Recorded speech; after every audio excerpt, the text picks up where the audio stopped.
All right. Well, here we are. Welcome to another edition of the Weekend Warriors live. I'm your host, the Grouch. Today, look at this. We got Tony, we got Steven, and wait, who is that? There's a Carlos in here. Oh, here, let me unmute you. Allegedly. I'm Carlos for now. I may be Chuck tomorrow. I don't know. I did hear from Cody. He sent me a text. He's running about 15 minutes late, but that's all right. We can get started. I want to say hi to everybody in the chat. Looks like we got some people using their member milestones. Tortoise Overland member for 4 months. It says only 4 months. It feels like years. Chris Radio Live member for 3 months. And then Tortoise Overland sent 20 gift memberships to the channel. So huge thank you for that, Mike.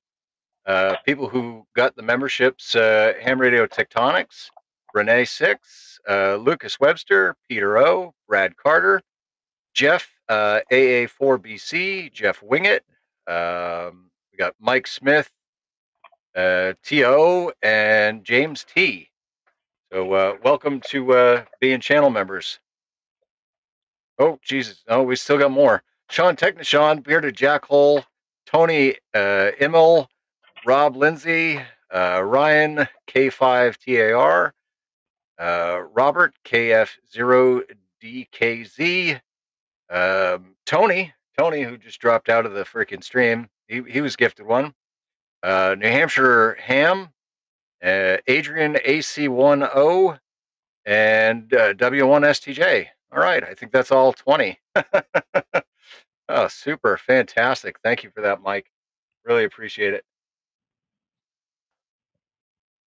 There's Tony. Yeah, we got you. Unfortunately.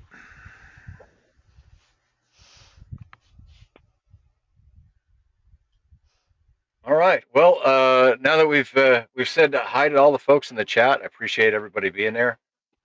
Tony, we can hear you now. How you been, man? It's been a while since we did one of these. I'm making it. Okay. Wow. Hey, thanks. Okay. That's energy. That's energy there from Tony.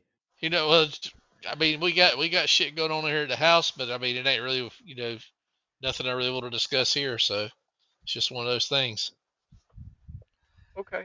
All right. Well, listen. This is our group therapy on the interwebs, where of course we censor a lot of our personal information, but we don't hold back here. We tell it like it is. Talk about whatever's on our minds. So hopefully, there's nothing too pressing at home.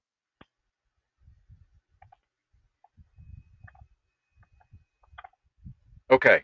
And Steven. What up? How you been, Steven? Not bad. I've been busy rearranging and rebuilding the office.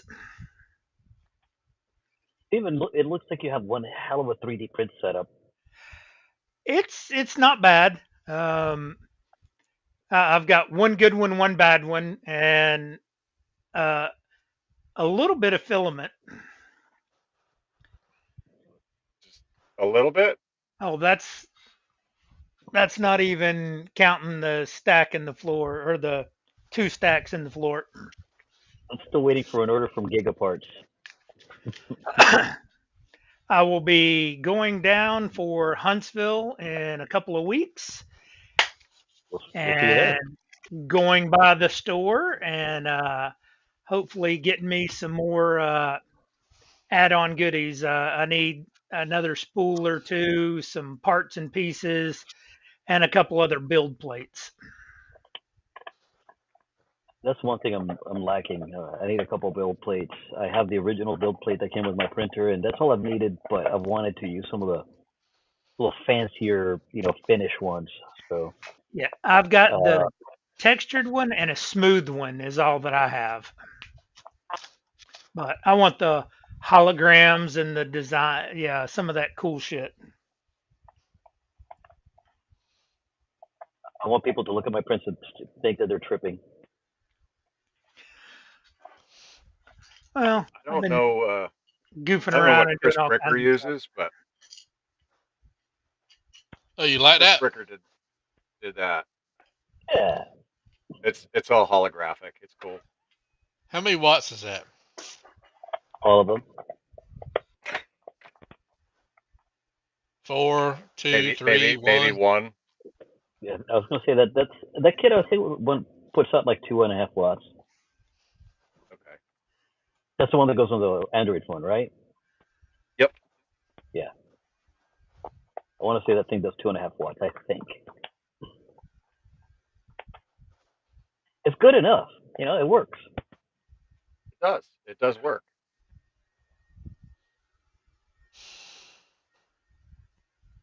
Carlos, you're joining us for the first time.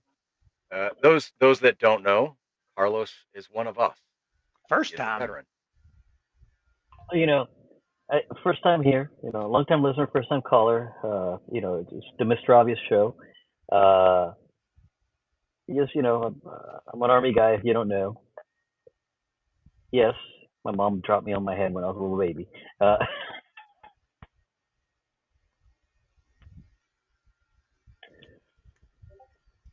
Well, how have you been? This is what we usually do. We check in with one another. We ask how you've been. If there's anything Okay, going on you want to talk about. dude. Honestly, been pretty good.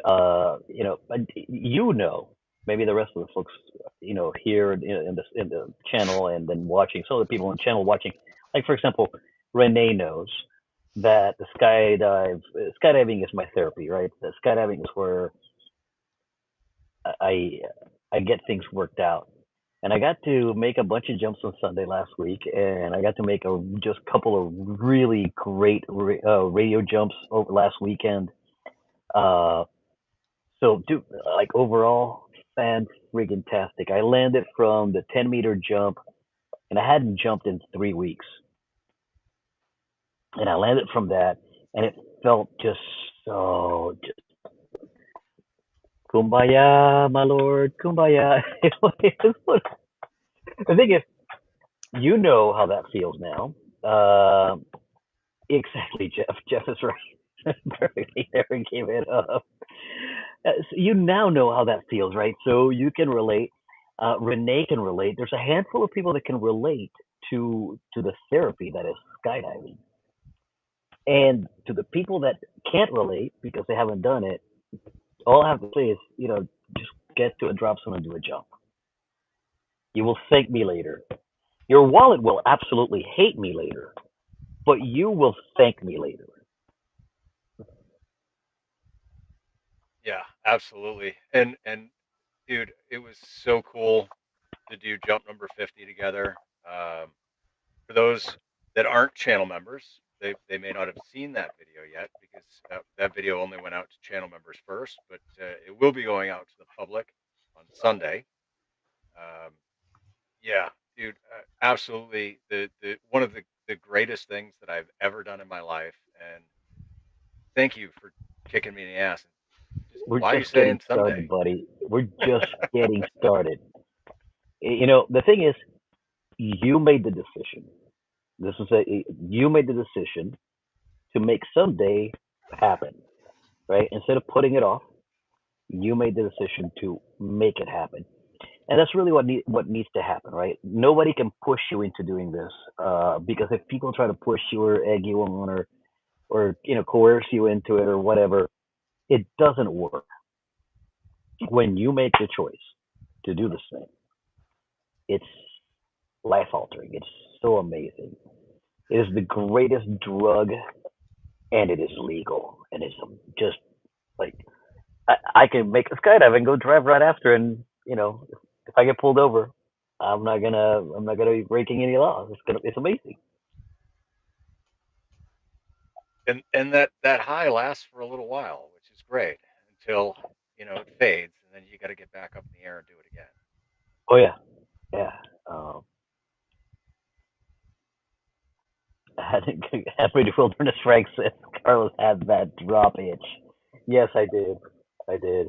Uh, Once I go over about a week without a jump, I really start to like. My wife will tell you that I'm already an ass. Okay, we can curse on here, right? Oh, anything goes. Okay, I'm already an asshole. But if I go longer than a week without a jump, I become extra. And every day that goes beyond the week, it gets worse and worse. So, what you guys need to do is feel sorry for my wife in like February of of any given season because I'm in the Midwest. I don't get to go skydiving until April. So from November, end of the beginning of November to April, no jumping for me, and I'm a bear. And I realize that I'm an ass, right? So I try to minimize the impact I have on my wife, but I'm still an ass. It is what it is.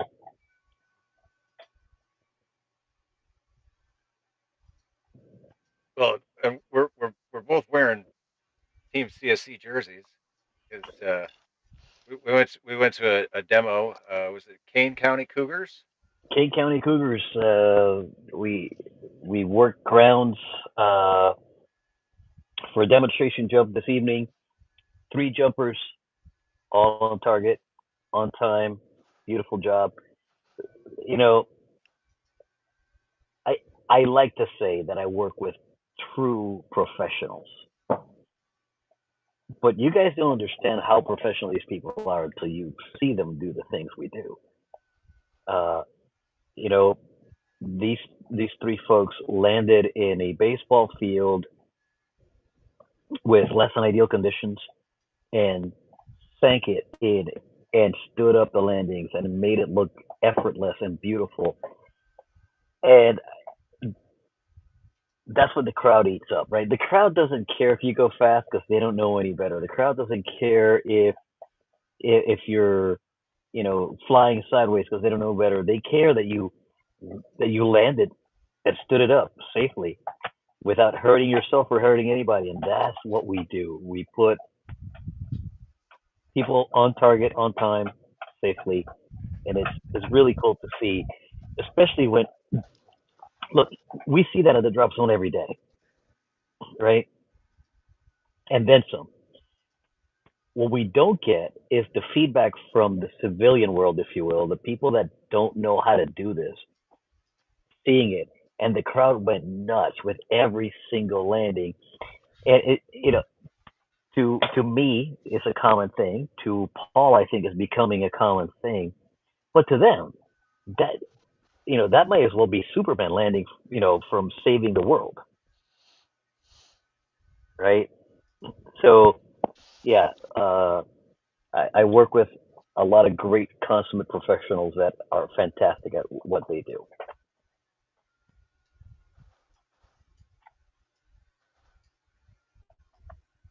No, I don't have the experience of numerous other drop zones because I went from Skydive Pepperell once to being here, and honestly I don't want to leave. I But can't say I blame you. I don't want to leave, and I have to leave every week. so like, what's the culture like in other drop zones though? Like, is it similar to here or? It depends on the drop zone. The drop zone that I used to work at before I started working here was a wild, wild west drop zone. There were no rules, uh, and anything goes, and it was crazy. It was a lot of fun, but it was also very dangerous to the point where that drop zone isn't open anymore. Some drop zones are super strict with rules. Some drop zones are structured like we are, so we have rules, right? We follow the requirements, and then we have a couple of add-ons on there that are just to keep everybody safe. But generally, the owner here doesn't want to make any more rules than necessary. He's not a dictator. And then there are drop zones that are 100% rules 100% of the time, and if you don't like it, get out, right? So um, I've been to a number of other drop zones. I can tell you that this place is very one of a kind. I don't want to say unique because there are other places that compare, but they are there are not too many places that compare to here. Uh, and basically you have to read the room, right? There are places where if all the rules all the time, and if you even get close to the edge of them, they're going to slap your hand, and if you do it again, they're going to kick you out. And then there are places like the drop zone I used to jump at where there are no rules, and you know, eventually people get hurt. So you got to have some kind of a happy balance in the middle somewhere. Uh, where we are, CSC, the owner has been in the sport for probably 30 years, maybe 35. I don't know at this point in time. And to put it in perspective, in the time that he's owned this drop zone for, he's owned this drop zone for 20 years, I think. In that time, we've had one fatality, and the one fatality we had, it happened in a very high risk skydive, and the people involved knew very well what they were getting into. So most drop zones can't claim that. We had a zero fatality rate for a very, very long time, a much longer time than any average drop zone. And I sincerely hope that we don't ever have another fatality here. And I think that's attributable to the safety culture that we have, that we are all looking out for each other, so making sure that I'm not endangering you and you're not endangering me.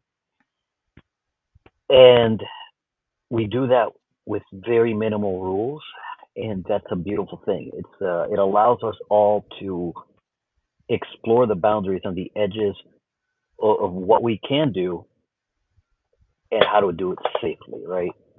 So I love this place. This place is a 4-hour drive for me from my house.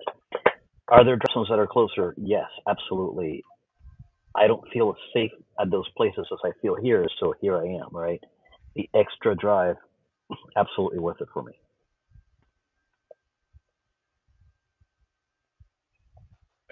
I understand and I relate. I need a refill. All right, Cody, good to see you, brother. How you doing? What's up, guys? Hey, I just got out of the box. I would have been here a little bit earlier, but you had to wait for the dude to open up the arms room so we could turn in our stuff. So I'm finally made it to the house, man. And I'm streaming tonight. I guess you can call it tonight. I'm streaming tonight from outside because I need to acclimate myself, man. It's 106 degrees today, and it finally dropped down another 10 degrees. So you got to embrace the heat, man. That's what happens when you get back from the icebox. Yeah, but it's pretty good, man. I'm just doing the thing. Really super busy with work and trying new things, trying to train up with this. A lot of guys are coming out here trying out new things with regards to amateur radio, like ATAC and other doodads and whatnots, and LoRa and Meshtastic, and it's been a real fun ride with the Florida National Guard out here. So that's where I'm at. How you guys doing? Nice. Is Black Horse or Genovia winning? Oh, well, we'll never lose, of course. I think we're both winners when it comes to Op4 and Blue 4, right? We always get tons of kills, punching the guys in the face. It's always a brutal fight. But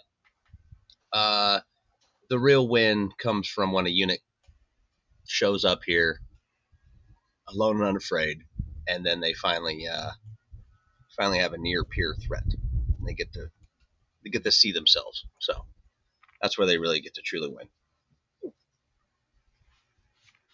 A whole new understanding of finding oneself. Yeah. Finding Nemo. Yeah. Or finding my ass in a desert where we jam GPS.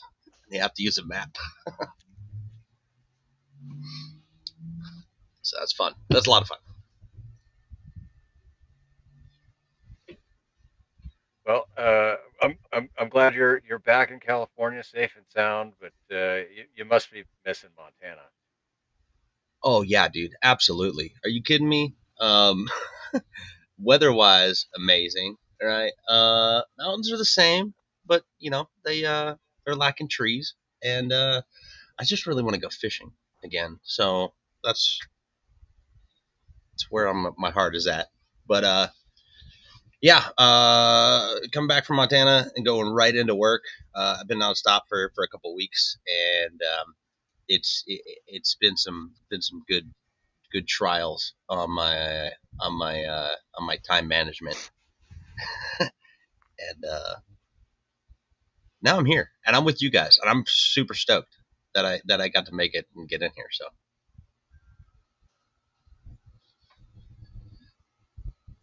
Yeah, well, I mean, we're definitely overdue for one of these episodes. Unfortunately, like our regular podcast recordings kind of stopped when I started traveling. When you But started skydiving, well, listen, it's tough to schedule these things to get everybody in the room at the same time, and then now that I'm an hour different from East Coast time, and so that's still fucking with my head. Well, I skydiving is schedule still my traveling. skydiving still what? Traveling. It is, yeah. where are It's you at now? traveling high speed. yeah, it's got its up. Rochelle, Illinois. Yeah. Chicagoland Skydive Center. Been here since May 9th. And the original plan was I was going to get my A and then bounce. Uh, that was the plan. We don't say bounce in the sport. I do bounce.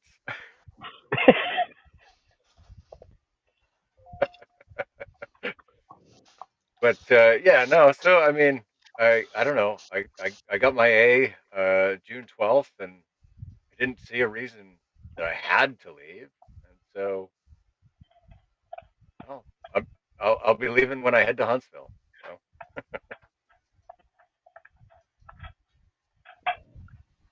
Yeah, just real quick introduction now that I came in late.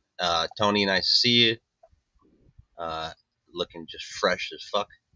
Steven, dude, you got way too much 3D printing shit in the background, but you're looking great too. Right? Carlos, I'm pretty sure my ham alert was blowing up a few days ago.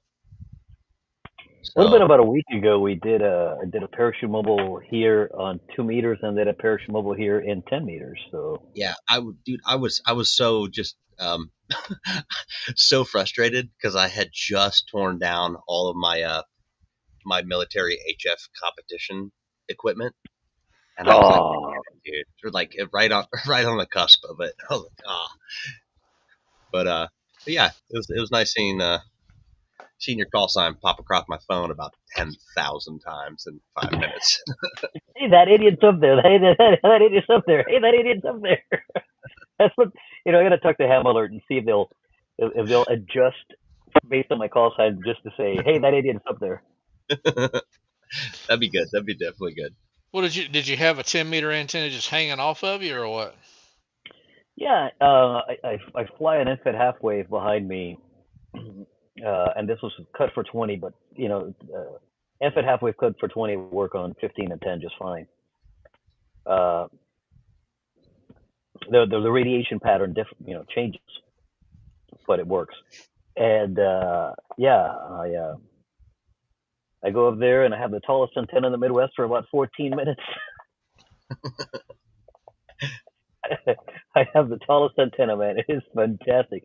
It really is interesting to listen to what I can hear from 14 versus what I can hear at 3 versus what I can hear at 2, right?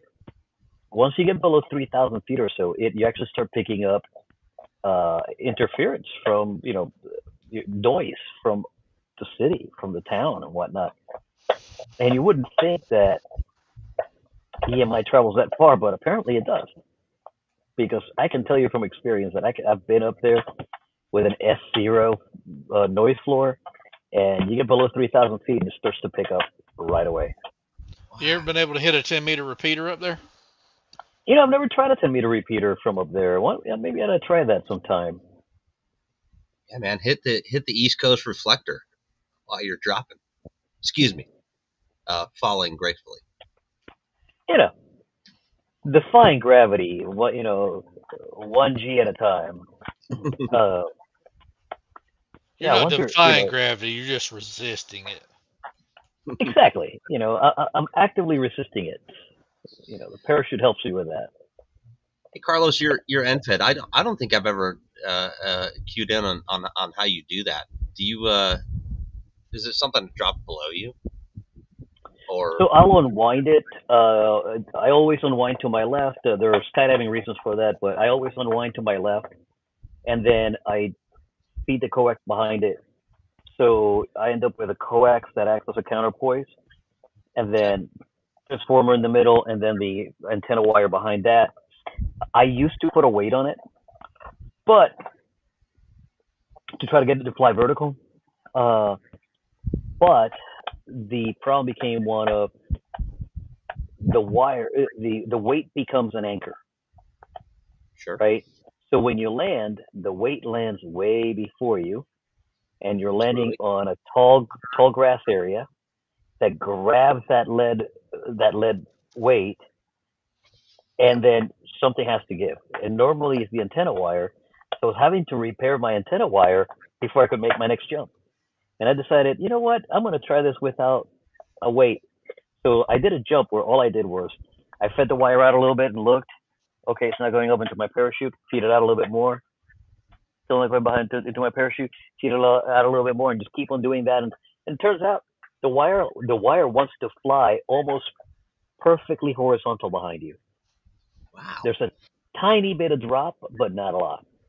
I'm talking like over, let's say, an MFED for 40 is 63 feet long. I would wager that the drop on the wire from the transformer to the tip of the wire, maybe 6 inches. So the wire wants to fly horizontal.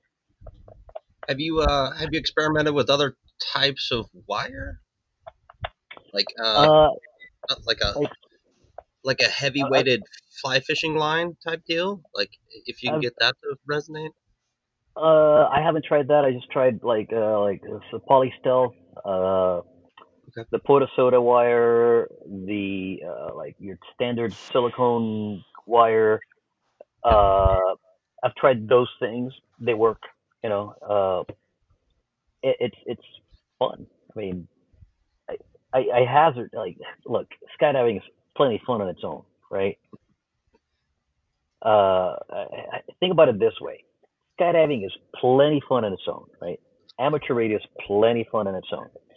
Doing the two together is like having a threesome with two hot supermodels, right? It's that much fun, and I don't disappoint anybody that way. That'd be pretty sweet, man. It is a freaking riot. I'm hoping that I'm able to coach Paul through this, so that he's able to do this safely. Where I have the advantage here is that I didn't start doing this until I had over 1,000 jumps. I didn't start doing amateur radio until after I had 1,000 jumps, more than 1,000 jumps. So I started doing what I'm doing with a ton of experience in practicing uh, safe skydiving. So that's my advantage. The disadvantage that I have is that I don't know at what point in time I can say, Paul, you should try this or that, or add on to the pieces in the puzzle. The progression in skydiving is such that you get overwhelmed fairly quickly. There's a lot that's involved. It looks simple, right? Paul will tell you this shit looks simple all day, but he's been up there and tried that. And the fact is, it's not as simple as it looks. We, you know, we're just falling very gracefully. So It can't be that hard. Infantrymen do it all the time. exactly. I'm teasing. They also land very gracefully too. Oh, I've watched a bunch of those videos. No. So I'm trying to figure out where the teeter totter is at, because I don't want to put him in a bad position, right? By telling him to do things too early in his progression, but at the same time, I don't want to gatekeep and hold him back, right? I don't know about you guys, but I know for a fact Paul hates gatekeeping, and I for a fact I hate gatekeeping. The gatekeeper's gonna go get bent, right? Gatekeeping doesn't do anything for anybody other than boost the ego of whomever the gatekeeper is. So I don't want to be that guy.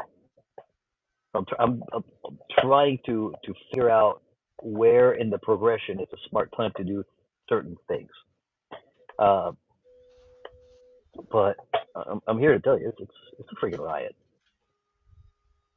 On the plus side, I'm much better under canopy than I am during free fall. And that's what really matters, right? I tell my students, and I may or may not have told you this when we started. You do not have to free fall ever. You never have to free fall. You always have to fly that parachute. Always.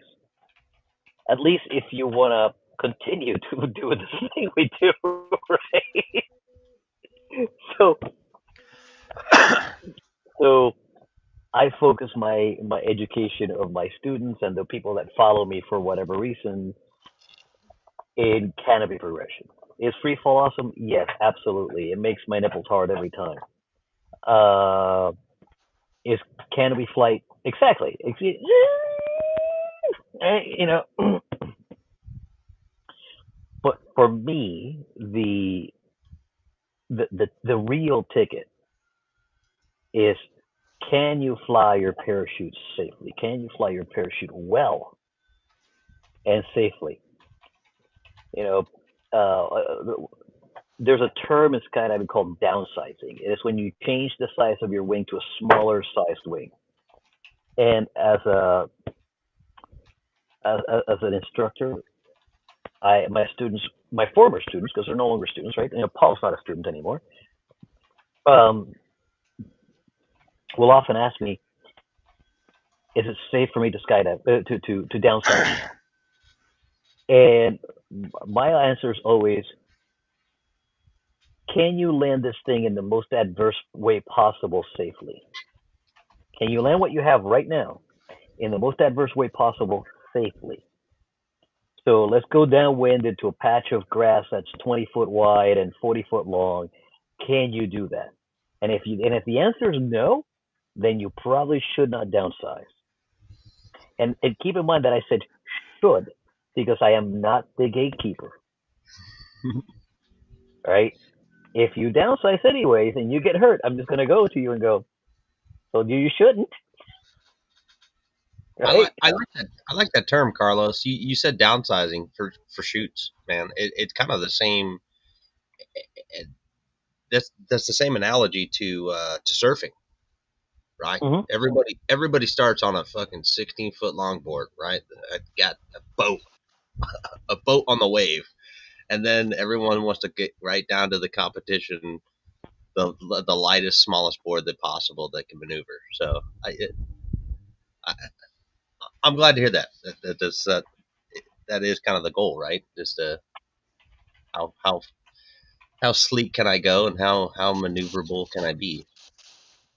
But you do have to start. Got to start on a longboard. You know, I used to surf a long time ago, and that was it. You're right. Everybody wants the small boards. I always wanted the long boards because I found that with the longer boards, I could stay on the wave longer, right?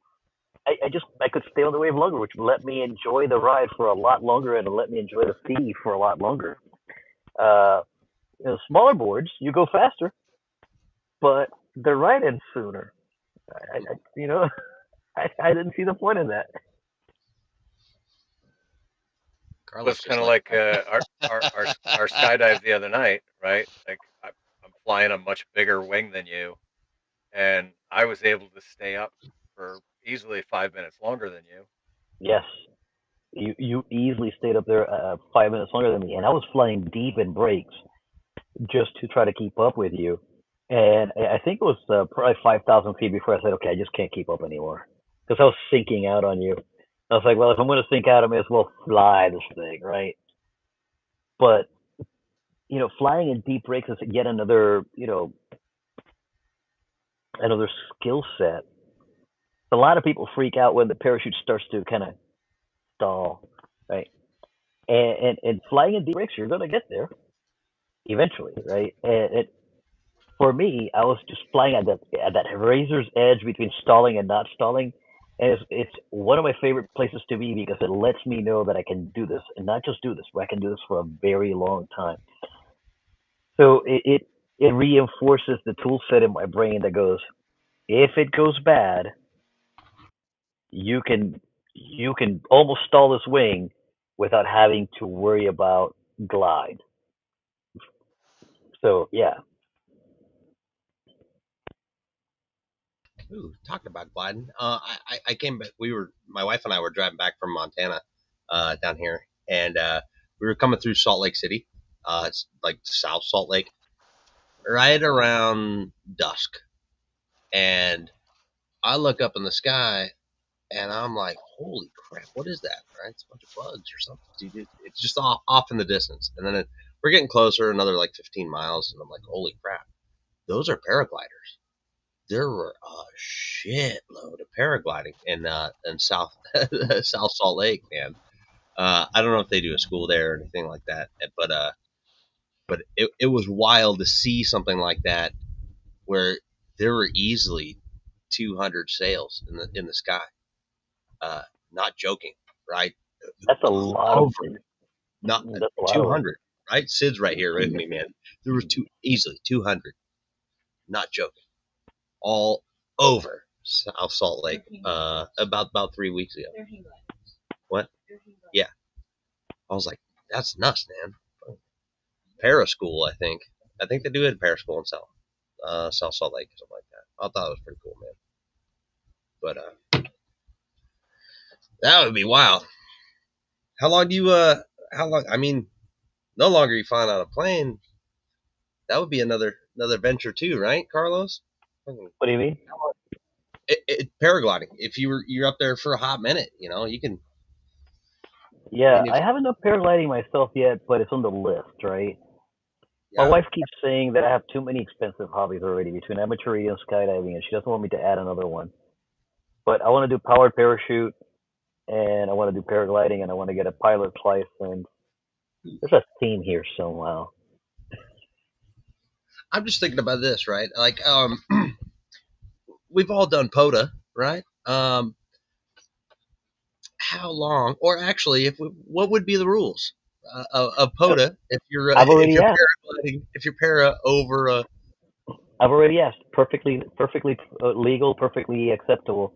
yeah, If you're within the boundaries of the POTA entity, you can be in a plane circling the and calling CQ POTA, yeah. and you're So activating aeronautical mobile. aeronautical Uh, mobile POTA. Paraglide I, mobile, the parachute mobile, paraglide mobile. I want to do it. there was a POTA entity. I have to look.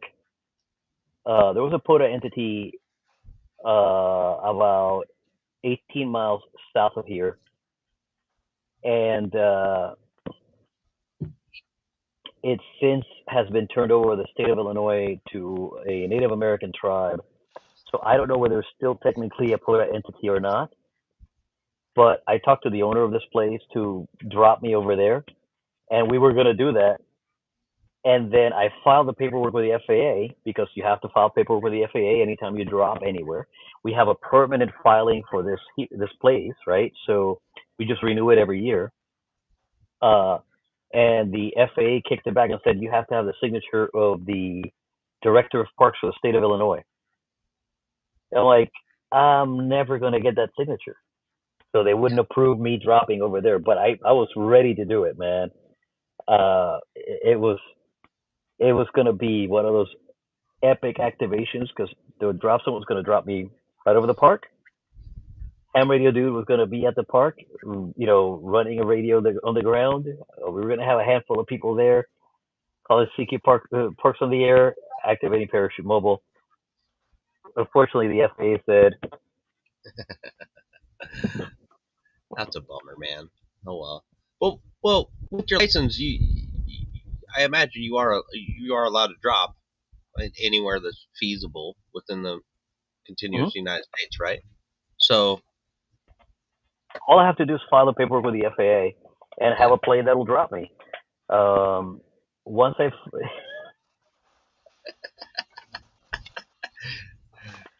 that'd be cool, man. Dude, FAA, dropping into Yellowstone or something like that. Just get a plane with somebody with a student pilot that's going up for training and just like leave early. So the thing is, if I don't do it with the proper setup, then they're going to yank the pilot's license and they're going to fine me $11,000, and I don't have that kind of money. So it's kind of like that meme. They'll never know. They'll know. Yeah. They'll never know. They'll never know. They'll know. Now, if you guys want to do a fundraiser and raise $11,000, I will shave my beard and Paul will shave his beard and we'll put it all in the kitty and get Paul a brand new rig and get Paul a lot of skydiving going. Be sweet. I wonder what it would take to convince Jason to add a parachute badge to the POTA program. I bet you that if I did it, he'd add it just for kicks. Yeah, that would be pretty. Jason's a nice guy. I've talked to Jason a number of times at the Hamvention and at Huntsville Ham Fest, and he's a really nice guy. So I've never been lucky enough to hunt him, but he's hunted me, and I hear his call sign, and I'm like, it doesn't click right away, and I'm like 3 contacts deep, and I'm like, wait a second. Also, did you hit fanboy mode? That was the president of POTA, man. I'm sorry. Like, let me go back. Let me rag you for a minute. But yeah, that's pretty funny. It was Chief POTA. Chief POTA. Berto, where you at, dude? Yeah, you. Where you at, dude? You popped in. We've been talking. You haven't said a word. How are you, man? Oh, you guys were just talking about this weird parachute shit. I don't know what you guys are falling out of a perfectly good airplane. Not even falling right. You have the correct term, fallen. We never jump. People say you jump out of an airplane. I never jump. I just fall out. I grab the rail and I let go. Berto's job is to shoot the plane before you can even get out. So. Yeah, I know. He don't care. Berto's wearing his girlfriend's freaking tank top tonight. Yeah, thanks, Paul. I meant to tell you. At least he's not wearing a Richard Simmons shirt tonight. Is Richard Simmons still alive? Yeah. I think so. Keith Richards and Richard Simmons are still alive, and everybody else is dying. What the hell? He was jazzing to the oldies, man. Well, Berto, thanks for joining us. How you been, man? Good. I as you saw, I laid flooring today, so I'm exhausted. But I'm having some good old Coors Banquet, and as you're enjoying Yingling, yeah, and Pibbers. Yeah, I just came to see what kind of dumb shit you guys are talking about. Apparently, I found out. I mean, yes. Get it? I mean, come on, get a different hobby. Paul's been like jumping or falling out of planes for like 4 months now. He's counting. 3. How many months has it been? Has it been 4 months? 3. Literally moved to the jump site. So he's like, yeah, I'm just gonna fall every day. That's all I'm gonna do. Well, all right. So, Berto, you want to hear my winter plans? Let me guess where So Jack I'm gonna fall. I'm gonna after Huntsville, I'm gonna go home. I'm gonna take care of some things that I need to take care of at home, and then I'm going to Zephyr Hills in Florida, where I'm gonna hang out at another drop zone for the winter, and then I'm gonna come back here in the spring. You should do what's that like cool shit where you guys are like flying squirrels. You should do that. Wingsuit. Wingsuits. Yeah, that's like almost certain death for you. I think you're too old to do that, but No, he's That not would- too that old. would- He That stretches would his most balls, definitely. falls down. Yeah, well, you know, Paul Just, doesn't need I'll just grab Paul my doesn't ball need a. bag and pull it up. That's what I was gonna say. His nuts are so big he uses a scrotum for a wingsuit. just use your nutsack to fall, man. That's his emergency parachute. He's like, deploy. It could work. I've watched enough Acme cartoons, dude. It'll work. Shit'll buff.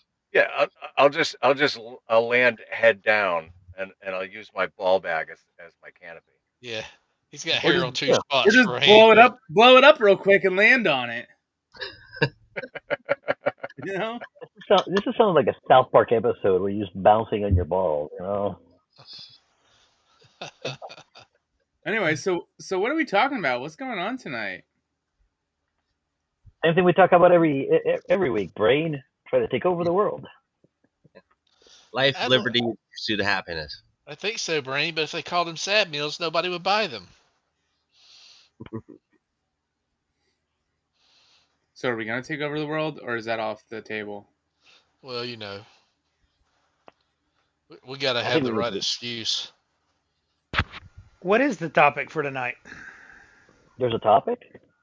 Ooh, yeah. Is there? So Did we? I did not pick a topic for this Oh, evening. wow.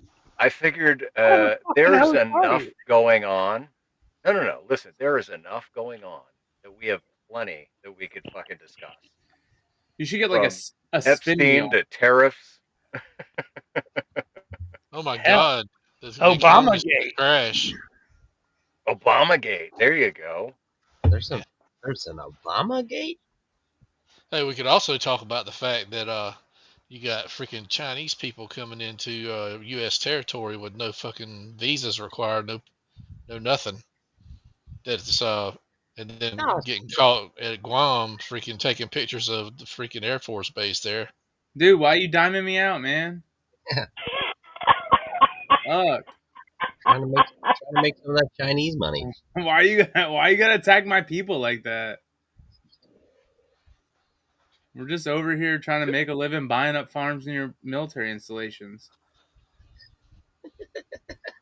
Okay? You know, I had to tell Allison to stop being so racist towards Asians. This was a legitimate conversation we had the other day. Wait, Berto, you're Asian? Dude, I thought your uncle was Mario and your other uncle was Luigi. What the fuck are we talking about? Princess P. I switch it up depending on where I'm going. Yeah, what restaurant you're eating in? Yeah, dude, my buddy, one of my best friends was well, he's not it wasn't past tense. He was Puerto Rican. He is Puerto Rican and still to this day. He was Puerto Rican. Yeah, he was Puerto Rican. Now he identifies as a cracker. Yeah, but dude, like growing up, like 5 years later, he's like, wait, I swear to God that you were like Dominican or something. He's like, we wouldn't be friends. Shit, man. So you just gotta play. I think we need to deport all the damn Puerto Ricans. We're gonna start with Carlos. Hell yeah, get rid of them. Deport those bastards. Rob's kind of like Thorny from Super Troopers, where they like don't quite know what his race is. Yeah. I thought you were Mexican. You boys like Mexico, Dude. Okay, so I'm Filipino. I'm part Filipino, but like that's the best thing about Filipinos is that they are the Mexican, Italian, whatever you want to call like that whole group of like you. Sometimes you can catch us wearing chains. Sometimes you can catch us in sports. Like we're all over. We're just like this hybrid of Is that why you like little boys so much? Huh? That's Thai. That's Thailand, dude. Yeah, that's when you went to Thailand. lady boys. Yeah, that's your experience there. I know. His repressive memories coming up. Yeah. Why does this beautiful woman have a penis bigger than mine? Of course, that also happens in Panama. Is there anyone else in the chat that has some like ethnicity? Or are y'all just a bunch of whiteys? What you call me? Bunch of round eyes, as we call them. What you call me?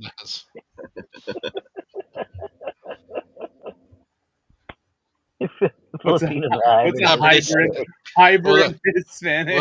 Well, they do use pesos. Oh, Ryan, that's the best comment. Thank you, Ryan. Ryan.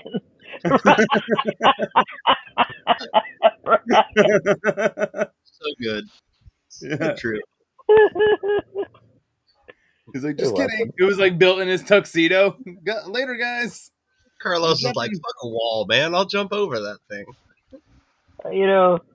Listen, my people. I get it. I look like a Viking, but my people are we know how to jump fences. Not Puerto Ricans. Puerto Ricans don't have fences. I am Puerto Rican though, and yeah, we have fences. That's what I'm saying. Why does the puppy look familiar? Why does the puppy look familiar, right, buddy? Ooh, buddy? That looks like my doggy. Carlos, you ever jump? You ever jump with a dog? Irish, English, German. You have to train dogs from puppies to jump. If you try to make a dog jump after they're grown, you're going to end up hurt. Oh yeah. Yeah. Hey, buddy. You want to be on camera? Is that it? It's a laptop. Cody, aren't you like Scandinavian or something weird? Polish. Okay. I'm gonna let the internet know this. Give me your blood. Okay. My last name. Ricans can swim though. Yeah, my last name's Callahan. So you'd be like, oh, he's a fucking potato eating Irish fuck. No, it's not true. Half of me is which half? Father's side. Oh. Okay. Half of me is like this mix of just ugly version of Irish blood and Native American. So like Choctaw, like that type still. It's really weird. So y'all grew potatoes and corn. You're Choctaw? Yeah, some stuff like that. It's weird. It's so weird, but I actually know someone that's Choctaw from a Choctaw tribe. They're like Choctaw and Seminole, right? So it's kind of weird, right? So it's weird. Like Florida Indian, Florida Native American, and then also you just kind of it's fucking wild. And then I don't want that on your taxes, man. My mom. and it makes it weird. Did that break you, Carlos? What'd you say your mom was, Cody? She's a potato, and his dad's She's corn. a literal potato. He's amazing. I'm fairly certain that the mom side of the family probably tattooed some people back in the day and put them in shop cars, but we're not going to talk about that. Wow. Wow. Sort of. But yeah, It's all right. If we're being candid, I'm pretty sure that my dad was my mom's drug dealer. So that's how I was born. I mean, you know, that explains a lot, actually. Are you sure? Are you sure it wasn't your mom that was dealing the drug? No, I'm pretty sure. She was slinging that crack. I'm pretty sure. selling that pussy.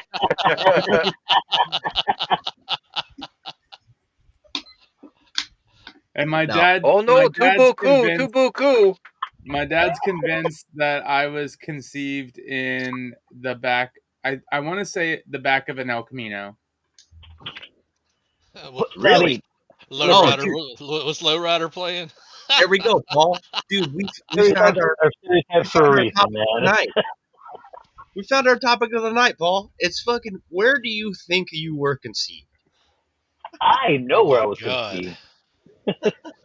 You know where you were conceived? That's not good.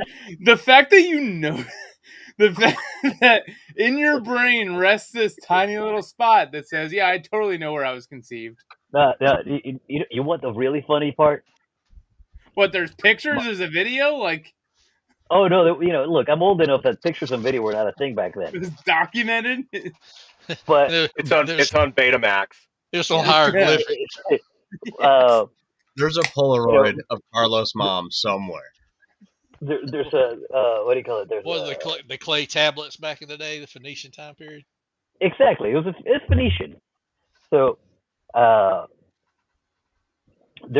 in my family there's no subject that's taboo. Okay. And one day we were drinking and having a good time, and I made a joke about sex, and my mom said, "You know, you are the product of your father's losing his virginity." And I said, that doesn't add up. She goes, "You are the product of your father losing his virginity." And I said, that just doesn't add up, because you guys were married. You guys were married on this month, and I was born 11 months later. So that doesn't add up. And she goes, "That's how long it took him to get brave enough to have sex with me." Wow. Wait. Your dad had no balls.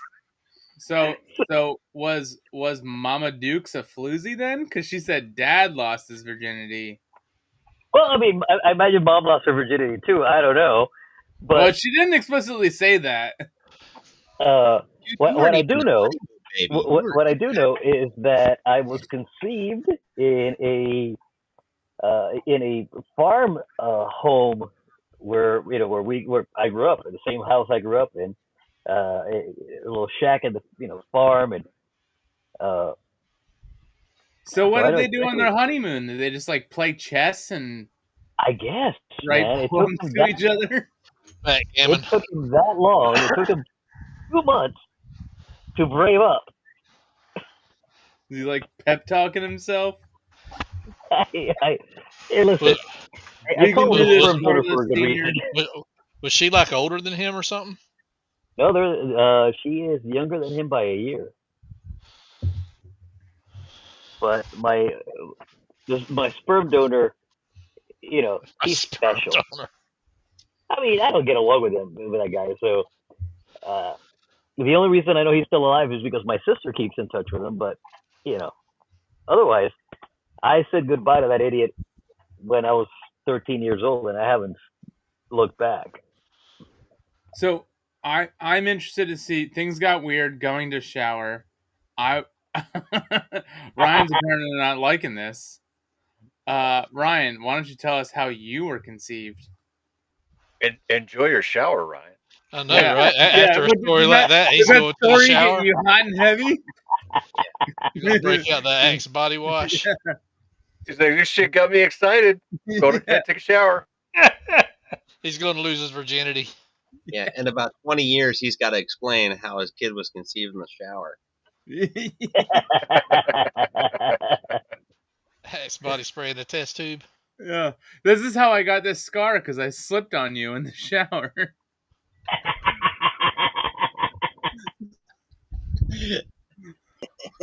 Oh my god. Sorry, this doesn't have to be the topic. Yeah, it doesn't, but Yeah. with it. What else is going on in the world, man? I honestly, dude, I don't even watch the news. I don't even know what's going on. Well, you're not missing anything because the news is mostly bullshit anyway. Oh, yeah. Right.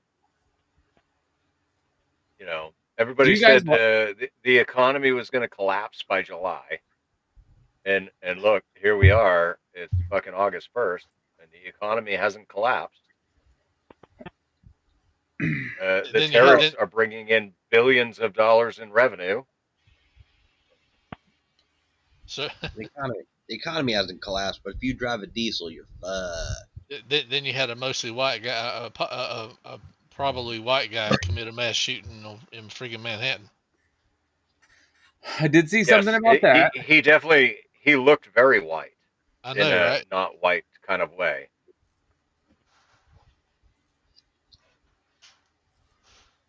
Hey, are we? I mean, I can't really grow that kind of Are we? hair on my Yeah. head. Are we still killing fucking pharmaceutical CEOs? Because I think that would. Look, I say free Luigi. Let him go to town. As a matter of fact, write him a presidential pardon that covers him in perpetuity. Free Luigi. But if only he did it like a couple of years ago, he would have been totally pardoned by the last administration because auto pen and the rest of it. Right, Auto right. pen. Oopsies. Do you see the freaking the news person that asked him, like, Biden, what do you think about the press secretary saying this about you and your wife? He was like, I don't even know who the press secretary is. Yikes. But yes, no, he was totally in charge for those 4 years. I believe it. Absolutely. In charge of the ice cream selection. The presidential ice cream selection, yes, baby. Chocolate chip and a waffle cone. I can get behind some chocolate chip ice cream. I'm down with that. You guys, Dude, one of my favorite things that Trump has ever done was when the college football champions went to the White House years ago, and he fed them all McDonald's. Oh, yeah. Do you guys remember that? Yeah, and everybody was raising hell because of it. I think it was like the greatest thing ever. He's like, you're gonna eat good old American food. Well, if I remember right, isn't that what they wanted? I don't know. Doubt it. You know, look, if I'm invited to the White House, I'm expecting a nice meal. And McDonald's is most certainly not a nice meal. Y'all do realize that unless it's a state dinner or something like that, that they buy their own groceries. They have to pay for their meals. Yeah, they have to pay for their meals, but the White House chef still cooks it, and that's a really good chef. Unless he's trying to,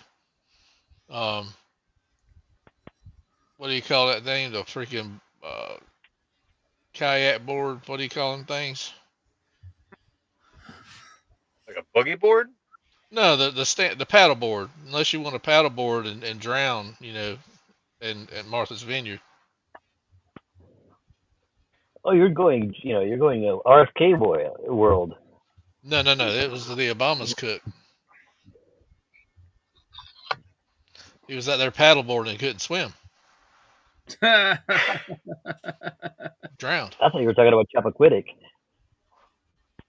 You know, Allison's dad can't swim, and he owns a boat, and he goes out, and I'm That like, seems foolish.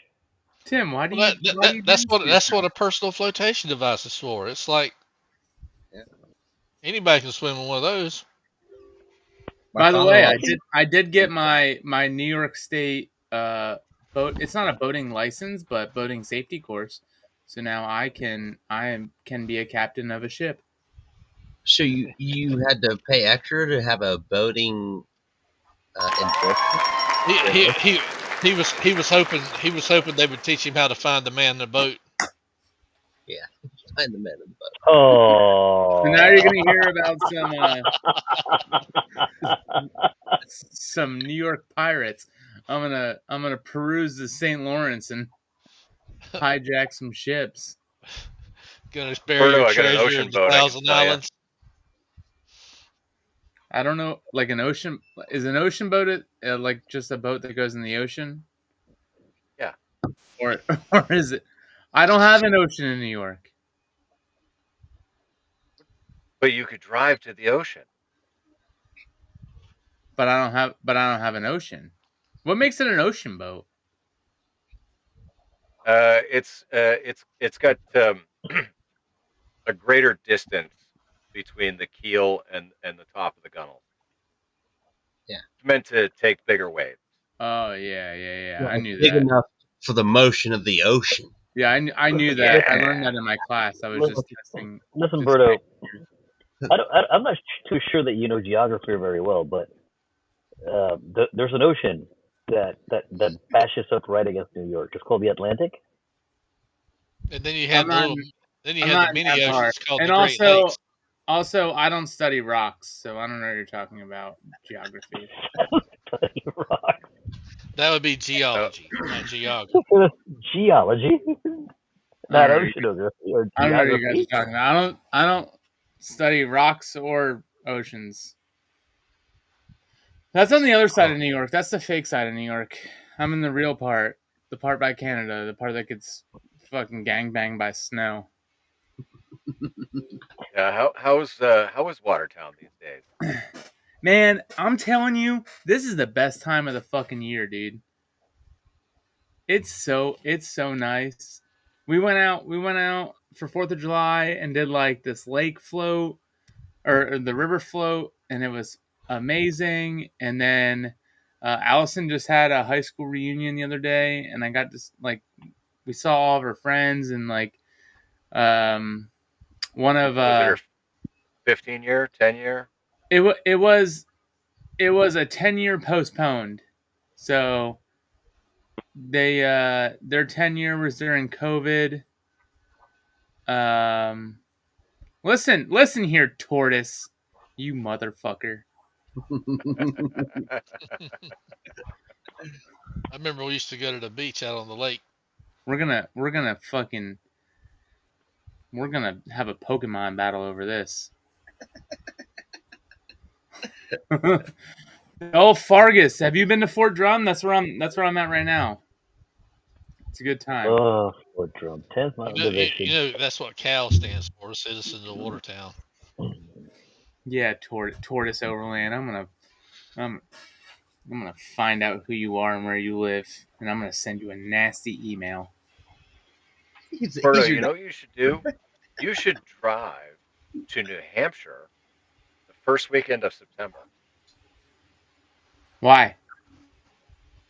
Because we're doing a 24-hour POTA at Greenfield State Park. Isn't that like Labor Day? No, it's the 6th and 7th. Let me look at my calendar. I'm busy that weekend. Yeah, I know, you're shaving your balls. Not going to getting your New asshole Hampshire. bleached. I don't think I've ever I been know. in New Hampshire though. So that means you've never activated a park in New Hampshire. I would consider it though. I have only activated in Tennessee and North Carolina. You're the only 10 I see, Steven.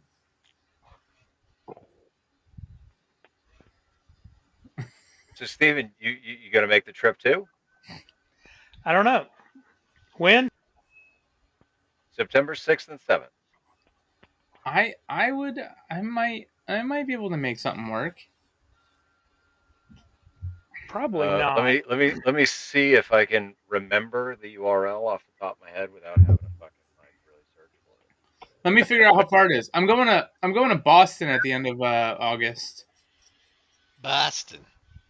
So I might drive through New Hampshire and shit on it somewhere.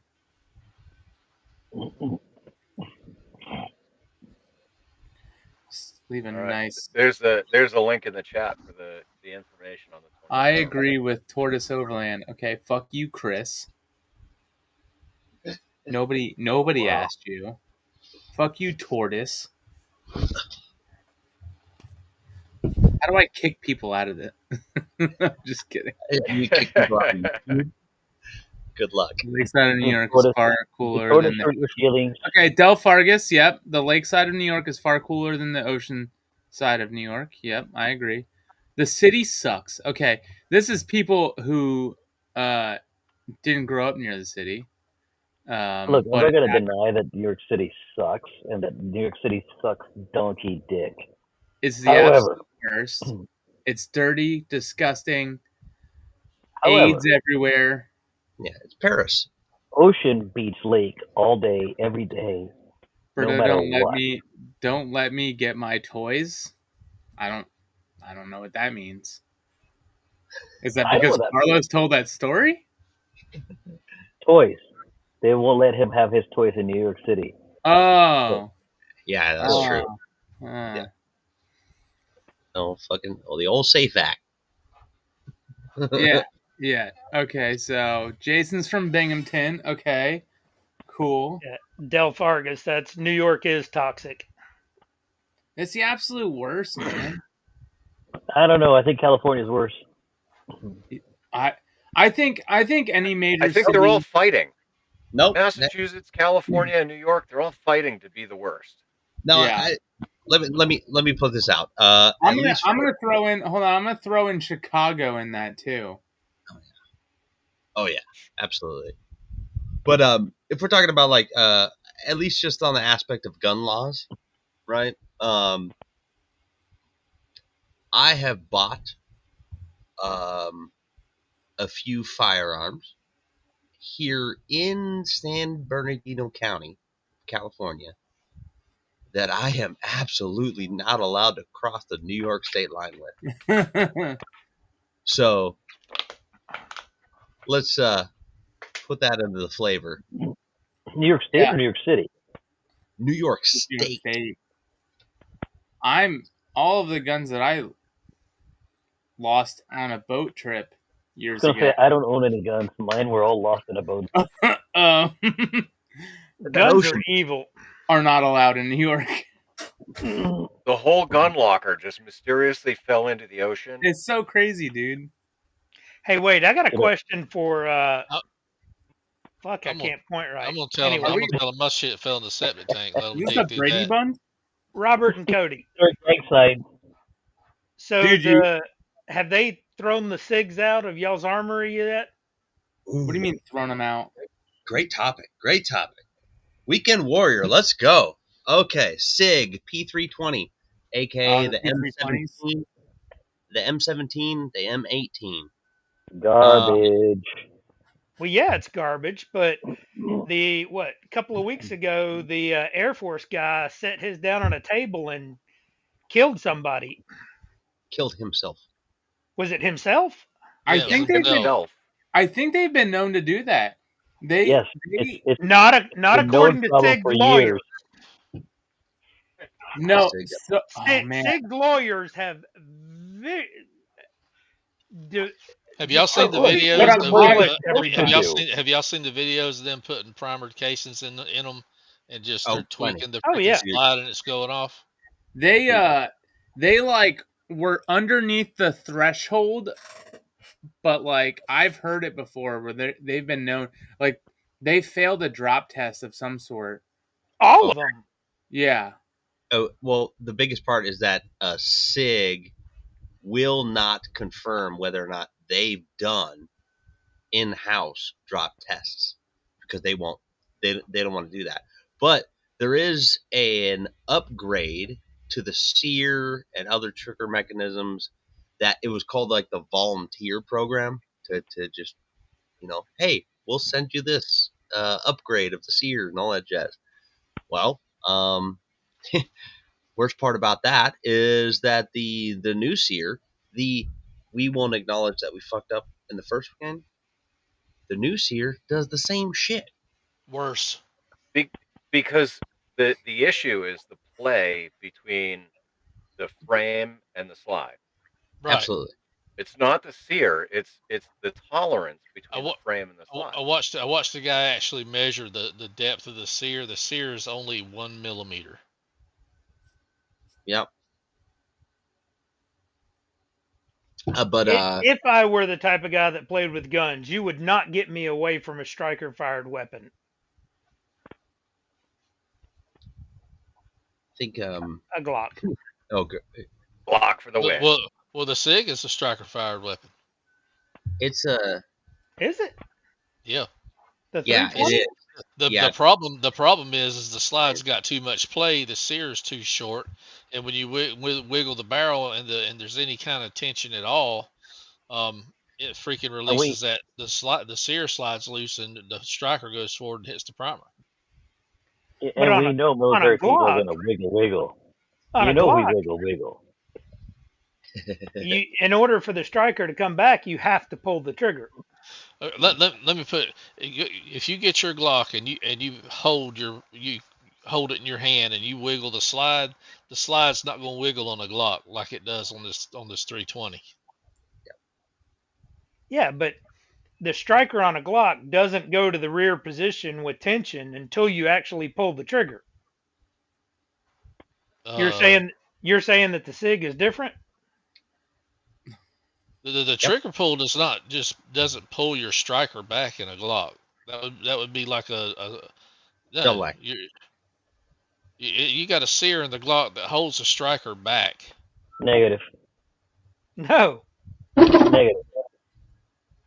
No, when you pull the trigger, it pulls the striker back to a point at which it releases, and then it goes forward. Okay, I see what you're saying. These things are well. It's funny. Last night I watched a few videos on this. Right, I watched a guy who was testing a new VOP. We can't see that in that little bitty screen, dude. That part right there, you have to pull that back. That is the striker, and it has to come back by pulling the trigger in order to go forward and hit the. Now hold up the trigger pack. Yeah. See that little thing back there? Stephen, also, I need you to stop losing weight and growing mustaches because you look more like a cop than ever. Or a porn star. Or a porn star. And I'm not really sure which, and I don't know which one I'm aroused by more. Well, Steven's in a competition with Jake for who can have the best porn stash. Do you think Steven's masculinity in his professional attire would get you harder if he had the old like drill sergeant style hat, or just the baseball cap? I'm thinking about it. Right? Yeah, let's call attention to Tortoise Overland. Where's the swing line stapler? That is the best. Tortoise, you're back on my side for a short period. Still hate you, but I burned down the building. That's fucking solid. I set the building on fire. You know what? Actually, no, that's perfect. Perfect analogy. You know how many times I've stapled my own fucking dumbass finger with this fucking stapler? Dude, at least your finger. I will say this. I stepped on a nail today that went straight through my foot. That fucking sucked. I don't know how far it went, but it fucking hurt. You got to be careful with that, man. I've heard tetanus is just like rabies, but rabies they shoot you in your gut, and tetanus they shoot you in your dick. You don't get rabies. You don't get rabies if you bite the raccoon first. I think rabies is all made up just so that That you little don't. fucker had it coming. Yeah, I know better than that. So, who has Netflix and who has seen Happy Gilmore 2? I have. Holy fuck, I laughed all the way through it. Did you? Thought it was trash, to be honest. Oh my goodness. Really? Did you like the first one? Yeah, of course I love the first one. It's a classic. Man. Yeah. It's a Any classic. Problem is Robert's matured a little bit since watching that juvenile bullshit back in the day. Okay, listen. You all go watch Happy Gilmore 2, and you tell me that it's not just fucking people trying to get a little bit of fucking camera time and a bunch of... It was like 60-something cameos in that. Yeah, that's what I'm saying. Bunch of cameos and it was all just like callbacks. So like I remember, yeah, that's what made it so funny. Between all of the callback references and John Daly, which it is like good in that sense, but like so I remember seeing about 5 years ago, I went and saw Pauly Shore stand up. Right? But his entire stand up is just callbacks. And it's like I don't know. It's like there was no it was such a weird fucking storyline, Happy Gilmore 2. And like just not even real. It was definitely just like a money grab. But also I think Adam Sandler is owned by like Netflix right now, right? Well, he was owned by Disney from the get as soon as he started doing the whatever fucking Jack and Jill, which is like the worst. Did they have the ghost of Stubbs in the second one? And they his did. son. They had like Stubbs' son. They had all these people's children. Like they had a derivative of anyone who was significant. Eminem played the fucking you jackass fucking kid. Oh my god, no! Eminem did, which was pretty funny. But no, you gotta shank it, jackass. Oh, definitely. Every John Daly scene, Chris, I fucking lost it on because they were all priceless. I think I've truly lost faith in Hollywood with remakes and you know part twos and all this stuff. Right around the time that the female Ghostbusters came out. Oh, that The was what? jank. And I was like, I was just internally just there's so much conflict because I'm a big fan of all of those female comedians, right? And their stand up, it's all great. All that stuff's good. But listen, ladies, you can't do a fucking Ghostbusters, right? And what's funny is like the production company was like, "Ooh, we fucked up, right? We need to go back. We need to talk to Spangler's family and be like, oh, maybe we need to fucking save Faith." And then next thing you know, all right, very very quickly, a couple years later, they had the newer Ghostbusters, where it was Spangler's kid, and it carried on real storyline to it, you know. Yeah, they lost me with the woke Ghostbusters. I was like, I'm done. Yeah. I was asked to skip out. 7-3 to you all for now. Catch you down the log. Thanks for being here, Carlos. All right, See later, you, guys. Carlos. Me, guys. How the hell do I leave here? Jump. Turn it off. Reboot.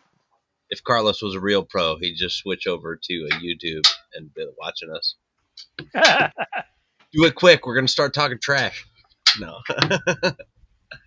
What the fuck? He's here the whole time?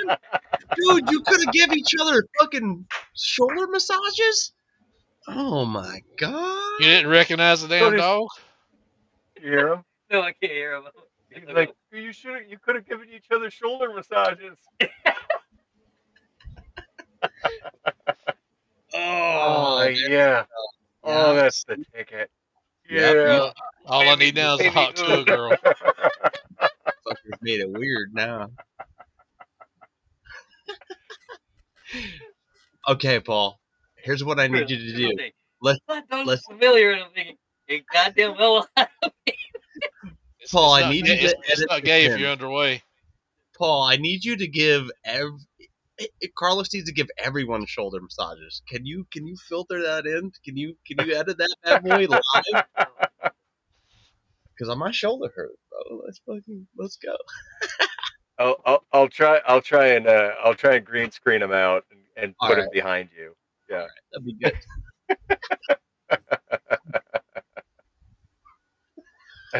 Berto, just not that you're sitting in front of your camera, but just so you know, anything you post in the private chat stays in the private chat. If you want to post something in the regular chat, you got to do it on YouTube. Ooh, I haven't even checked the chat. Is Berto's talking shit? Where is the chat? I don't. Oh, it's on. It's yeah. on There's YouTube. like 11 things on there. Fuck me.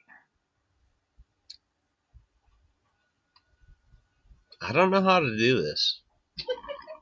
That's okay. Yeah, well, so all right. Listen, for those that don't know, all right, we are no longer using StreamYard.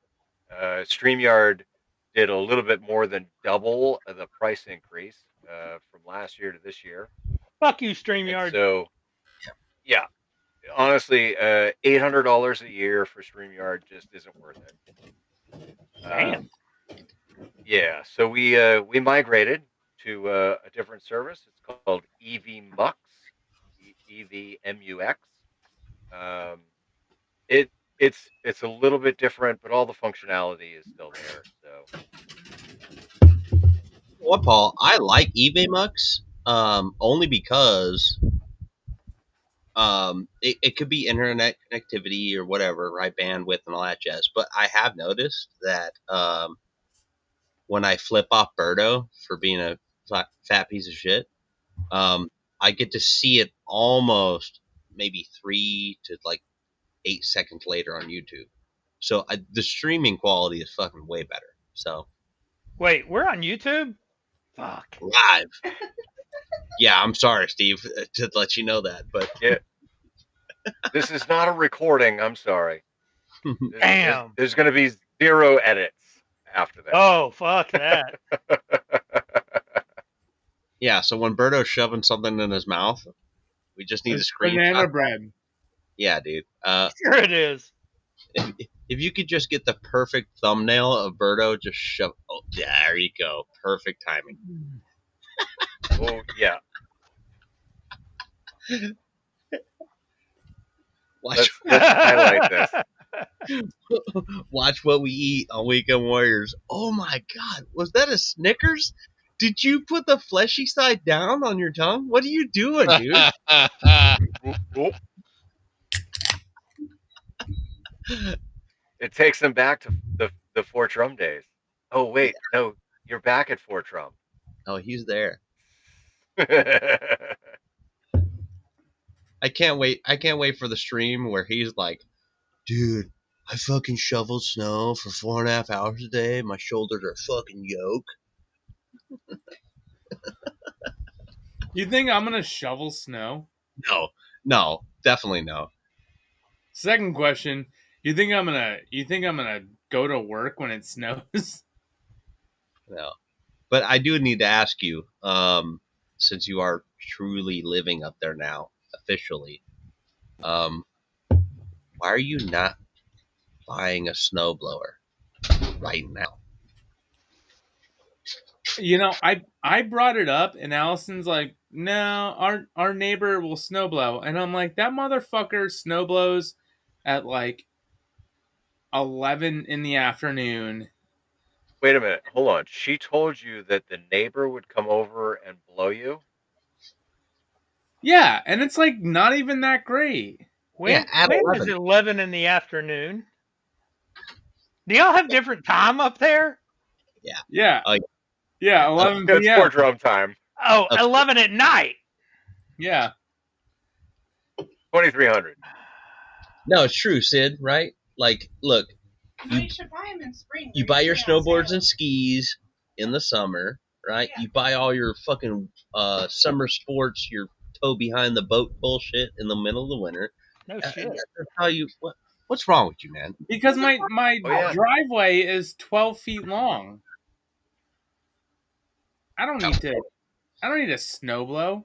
I got a shovel. And when the snow is 4 feet deep, you're gonna be going, fuck, I should have bought a snowblower. You shovel every hour. Everyone knows that. You get ahead of it. Okay, now that Sid's gone, my favorite thing was to hide these bad boys in the snowbank, and then every time I shoveled, right, I'd fucking, oh, look at that, red, white, blue, and then fucking, yeah, that was the best way to go. Oh shit, she's watching on YouTube. Oh, never mind. Hi, Sid, we love you. Stop figured out who I am on YouTube too. Have these guys figured out who you are on YouTube? I don't know. Maybe. As soon as she says something in the chat, we'll know. Oh, yeah.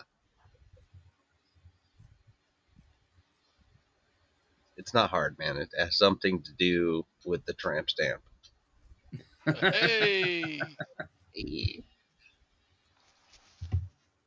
Now the internet knows what your tattoo looks like on your lower back.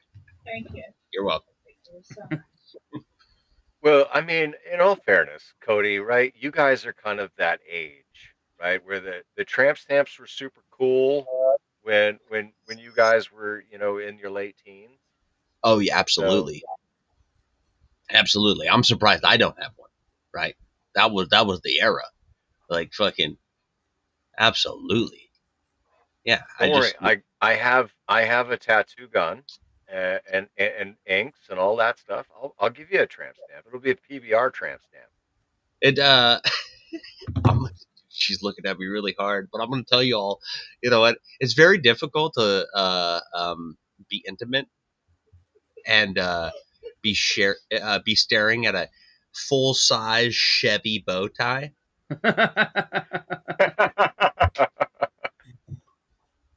I'm just over here. Like, I wish I was fucking a Ford. I'm like, yeah, dude. I'm a GM fucking driver. Never mind.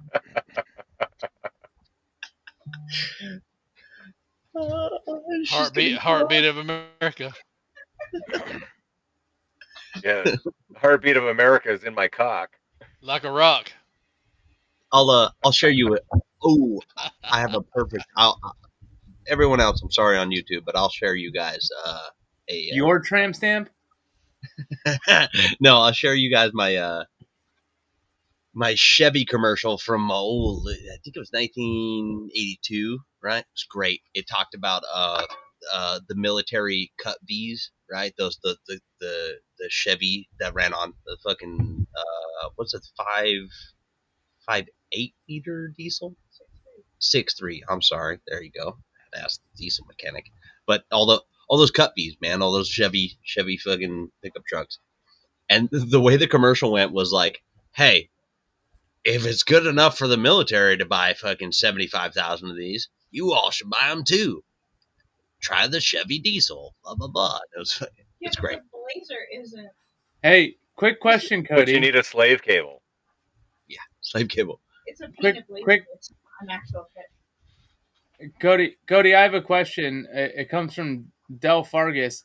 Is she an S10 or a full-size Blazer?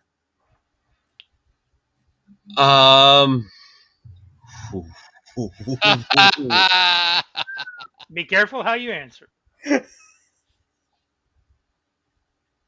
Oh my god. The body of an S10, the attitude. She's a of a full-size 1978 Blazer. K10. I would, yeah, like Steven hit that. Yeah, No, no. You know what she is? She's a 15.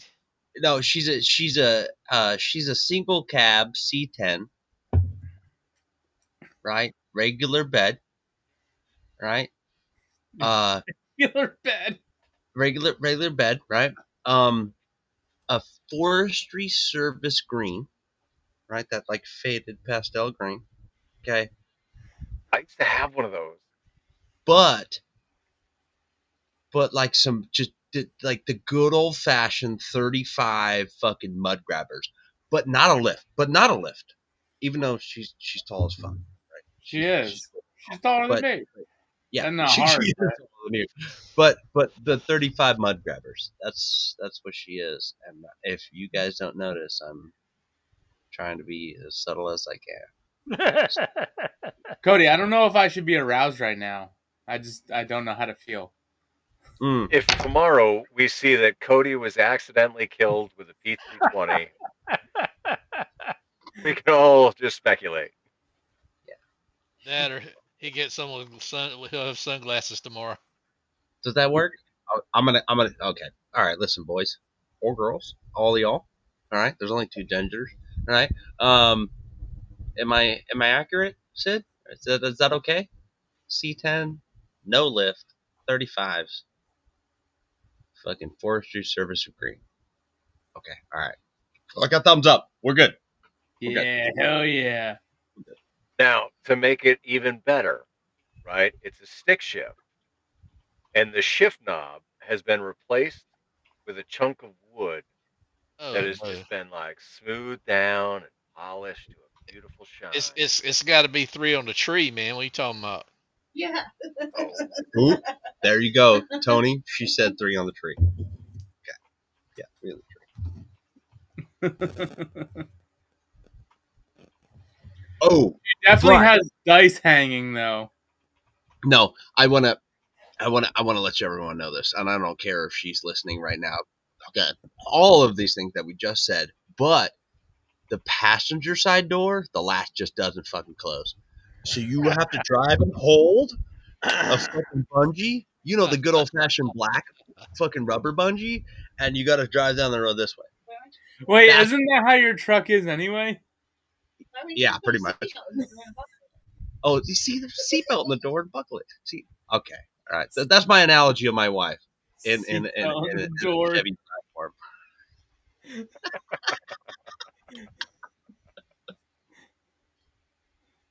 God. Oh, look, don't worry. Ryan finished his shower. This much play. Oh, huzzah! Is that what you say? Yeah, that's what Ryan says after he made a baby in the shower. Sha.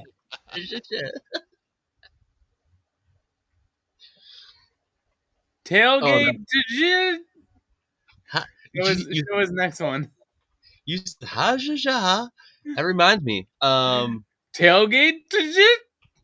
Anyone? We feeling the tailgate? Let's go tailgate. Yeah, here's the tailgate.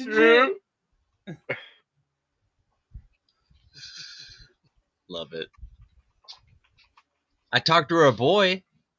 I talked to Mr. Kazakhstan recently. He's doing good. All right. I think thumbs suck. Yeah. He's got a combat patch because somebody wants to throw rockets in places that they're not supposed to be. So good for him. And yeah, I can't wait to welcome him back, man. Later on. When's his deployment up?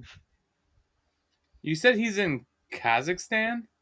No, I'm saying he's from Kazakhstan. Oh. Yeah.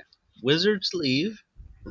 Speaking of welcoming home people, the one that we've talked about in the past, I have to make a drive next Thursday for a flight and a reunion party.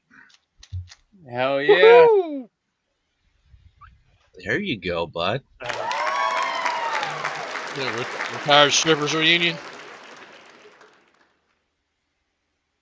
Crack sniffers are us. That was a quick deployment.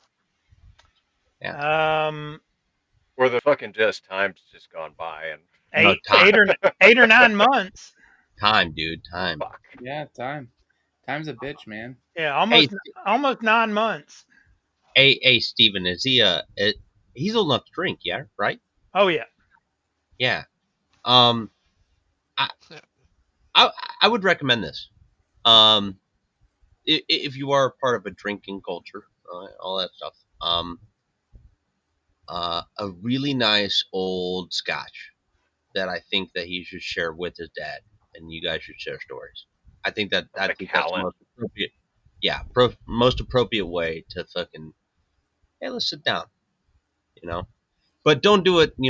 It's not the day one or the day two. It's a couple months later when you guys should. You get to talk and share and have that experience with each other. But yeah, nice old scotch, big ice cubes. Yeah. Most definitely.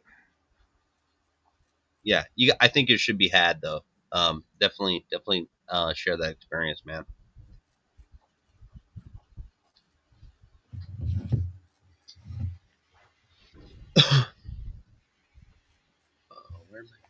There we go. Instead of typing my fucking answer, I'm just going to give it.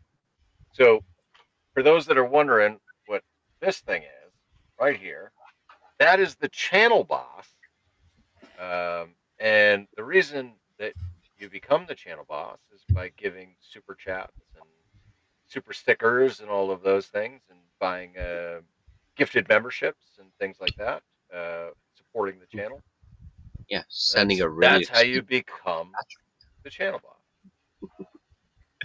It's kind of broken at the moment. I don't understand what's wrong with Streamlabs, but Streamlabs hasn't been updating lately, and so I've been like manually doing it. Oh, so you and and the bar up top. So down there's a link in the description for the coffee, KO-FI link. Holy fuck. Holy Tortoise. Jesus. All right, listen. Let me further explain now this top bar. Okay, so this top bar is a special thing that I've got going on. I'm going to do a live stream next Friday night, where the top donor is going to get to choose my facial hairstyle for the week leading up to Huntsville. What I'm trying to do is I'm trying to make it a dick. I'm trying to right there on the side, going into the mouth. Dude. All right. Well, all right. That has been suggested. What I'm trying to do is I'm trying to generate a little extra revenue to get some extra skydives in Huntsville, and get my own gear, because getting your own gear is fucking expensive. There's stuff that I'm looking at used. It's like $7,000. So what I said was, if we hit the 1,000, I will shave my face completely live on stream next Friday. But I will stand by my promise that the top donor, the person that donates the most amount of money to my cause, will get to pick whatever facial style they would like me to wear. And if you want a dick on the side of my face, I'll fucking do it. You want a Fu Manchu, I'll do it. You want goatee, I'll do it. Whatever, right? We're just having fun. We're playing along. We're trying to generate a little bit of extra money here.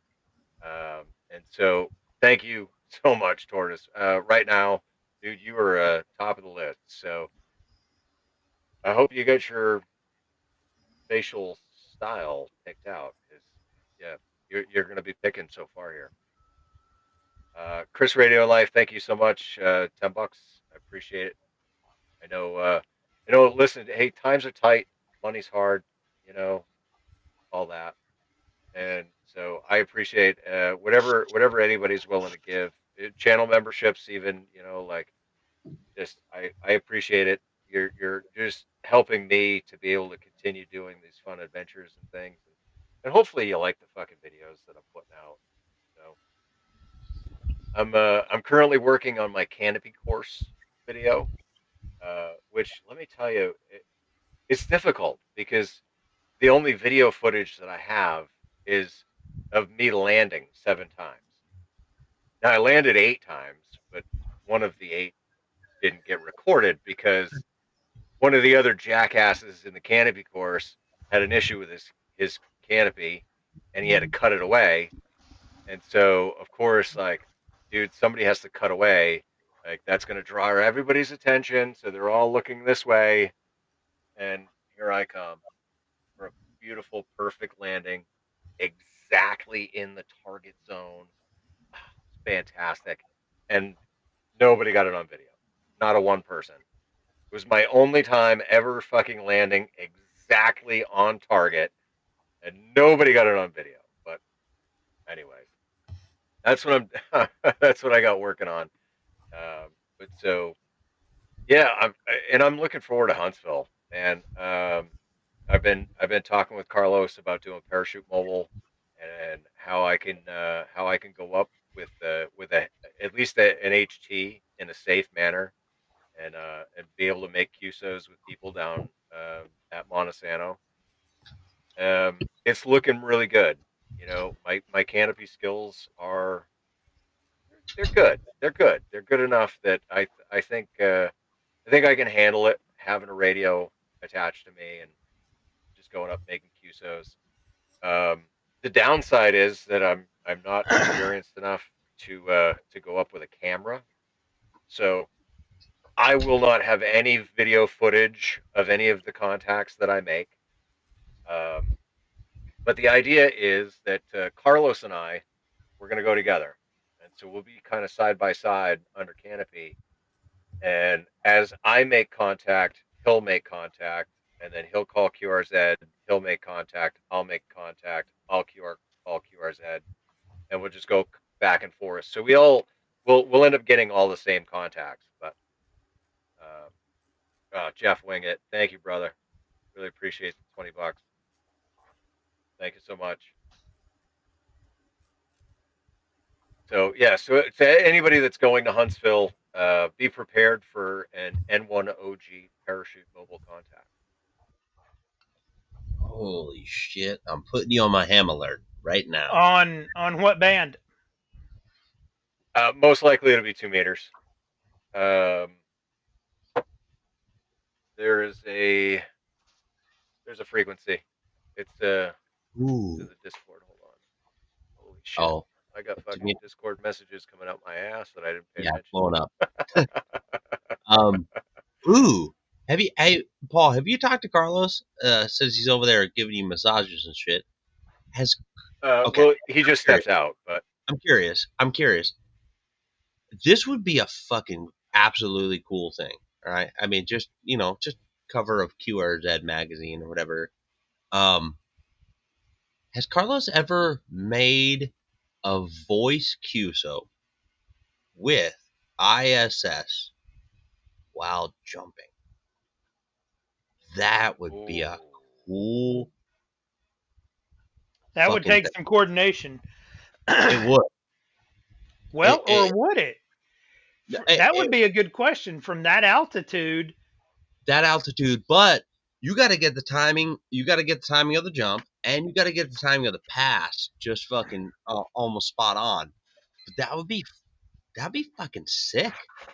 That'd be fucking. Dude, that would be really cool. I bet you if we coordinate with Digital Rancher, right? Because he's like the satellite guy. He knows all about fucking making satellite contacts. I bet you that we could probably coordinate something, and if we get the ability to do enough jumps at Huntsville, that might be something worth trying. That'd be really cool. I'm just saying, man. I mean, there would be some really cool things that would come about that. I think there would be a huge advertisement boost to the amateur radio community, right? And also, I mean, I'm not trying to toot Carlos's horn, but I mean, it was amazing for some guy in Montana to be the first contact with ISS, but it'd be wild to be the first dude that did it while he's fucking free falling or under parachute. That'd be wild. Yeah, That'd be you're not making contacts during free fall. I misspoke, but that'd be fucking sweet, man. Be like, look, dude, you're perpetually falling, and so am I. Mike, dude, what are you doing Bill here? Vargas. Bill Guy, Vargas, man. thank you so much. Thank you so much, brother. And look at this. It's fucking Tortoise in the house. Tortoise, tell everybody about yourself and your military background. You're a bitch. Yeah, you're muted. If you were in Discord, you're gonna have to make sure your mic is off. You're muted. No one can hear you, loser. You bite me. Yeah. You might get rabies. Did 4 years in the Army. Was stationed at Fort Thrill, as otherwise known as Fort Sill. Been an amateur radio operator for 33, going on 34 years now. And Berto, I grew up in New York State. I lived in Rotterdam, if you know where Rotterdam is. It's just outside of Schenectady. And I know how much of a shithole Watertown is. Where do you live now? Yeah, come on. Come on, The say shitty it. state of Massachusetts. Come on, say it. It was not my choice. Yeah, enough said. Enough said. Hey, I follow the money. Mama's job pays more than mine does.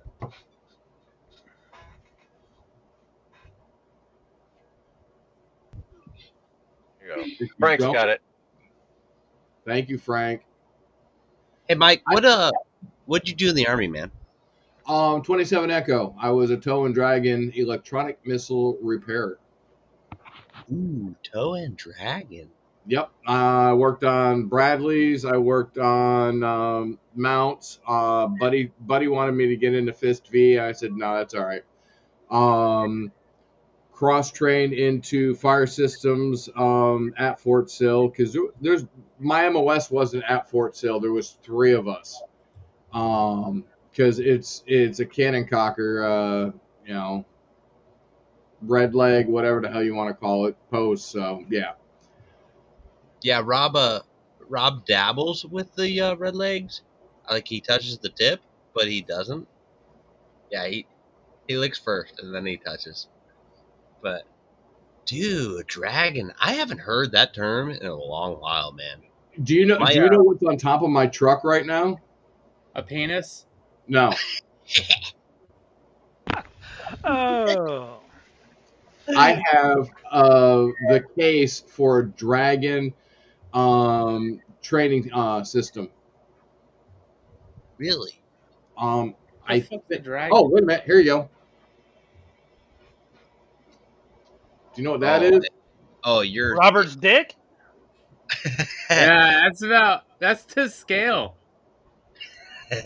Oh, that's an EDC handcuff key. Negative. NTC handcuff key.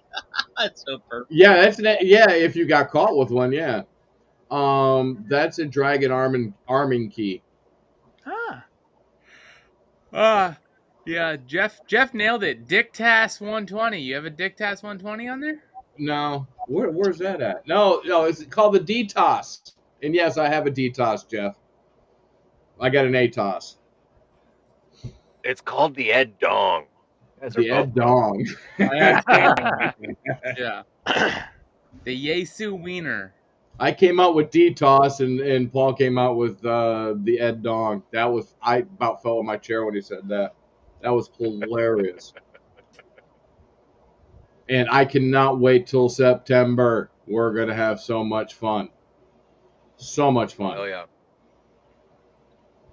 Especially if I can jump out of pepperel. Oh, that'd be cool. and make QSOs with you guys at the park. That'd be awesome. But you don't have a Mark II-G anymore. Yeah, I do. Oh, that's right. You do. Yeah, you do. Shit, I forgot. Yep. It's just that it's at my house. Which, guess where Greenfield is? Greenfield is near my house. Yes, it Unless is. she sold it. I just so got I this had two. today. I sold one, No, I said unless she sold it. but she's not gonna touch my shit. She doesn't know what I have. Which is So scary. you got a 706? Yeah, I just got that today. I traded the 756 Pro 3 for it. Good They're trade. about the same money wise, you know. Good trade. So I'm still looking for a and Cody's talking to his lawyer right now.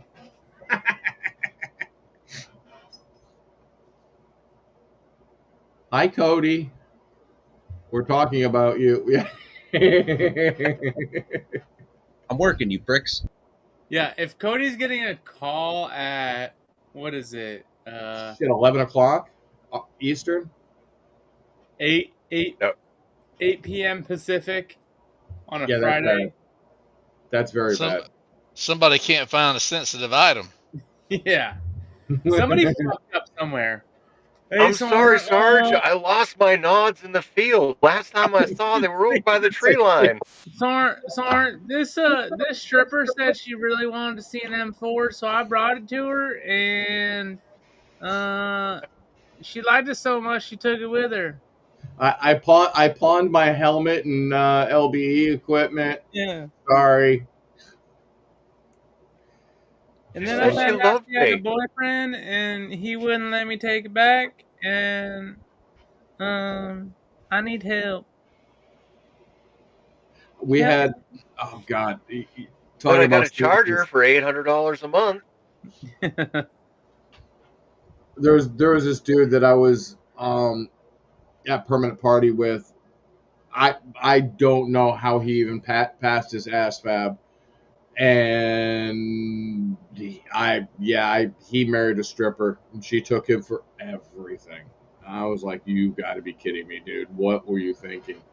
We tried to protect this kid, but What were you thinking? yeah, exactly. Exactly. We tried to get him locked down on post where he couldn't leave post. Yeah, it was bad.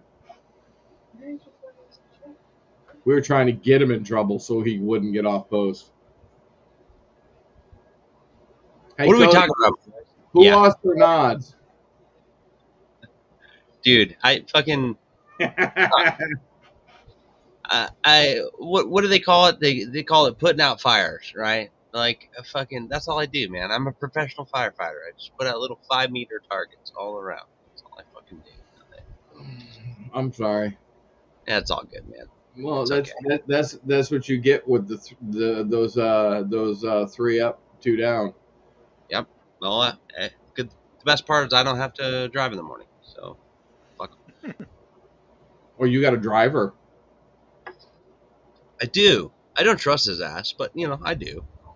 That's hilarious. Hey, no, he can't leave. Did Birdo bounce? Where is he? Oh, I'm His, sure the his missus power is calling. probably went out. New York Power. Yeah, he doesn't know what storms are. No, we do, man. No, Birdo and I were both stationed in Drum, and we had some fucking wild shit.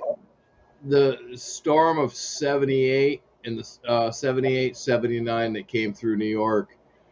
I was a wee kid, but I remember it in snowbanks on my driveway, 5 and 6 feet high. When the guy would come in to plow, we couldn't get to our garage till the spring because that's how much snow we had. And it was just my mom and I and a little Toro snow thrower. Yep, dude. My wife's watching me right now. She's like, "Yep, that's exactly what it was, man." Again. I figured out who your wife was instantly when you guys are talking. Oh, my analogy, the Chevy analogy. Yeah. Hi, MT. Yeah. Oh, MT. Hey. Oh. What's up, Chevy girl? All right, I'm throwing a link in the chat. This Just a link? this just gets sent to me by Ryan K5TAR. But in new Louisiana law, veterans get a hunting and fishing license combo for $20, Where and is it? active duty also gets a discount. Wow. Was this Louisiana? Louisiana, yeah. I don't fucking live in Louisiana. It doesn't help me whatsoever. Well, Louisiana's just the other side of Alabama. One in the other side of Mississippi. I'm still light years from wherever the fuck that is. Well, it's because you're stuck in commie land. I know, dude. Quit reminding me, please. And in his song, when we have the Northeast Ham Radio, it says Tortoise Overland with the Massachusetts plates. No, I have a Tennessee plate in the back of my truck. Hell yeah. I have a Tennessee emergency plate, and I register it every year because I refuse to pay Massachusetts taxes. What part of Tennessee? Well, Ashland City, just outside of Nashville. Oh, I know where it is. But I love. There's a good reloader over there. There's quite a few good reloaders over there. No, oh, good grief. David, he runs a David Goggins. No, he runs a reloading store. Sells components and usually goes to all the gun shows. Can't remember his name. Is that the dude west of Nashville at the old theater? He's in Ashland City. Oh, he's in Ashland City. Yeah, or he used to be. It's been a few years since I've seen him. He had cancer, but he's probably 6'4", 6'6", big guy. Always sets up at the gun shows selling just bullets. Yeah, I think I know who you're talking about. Upchurch lived up the road from me. I don't know. Cody, do you know who Upchurch is?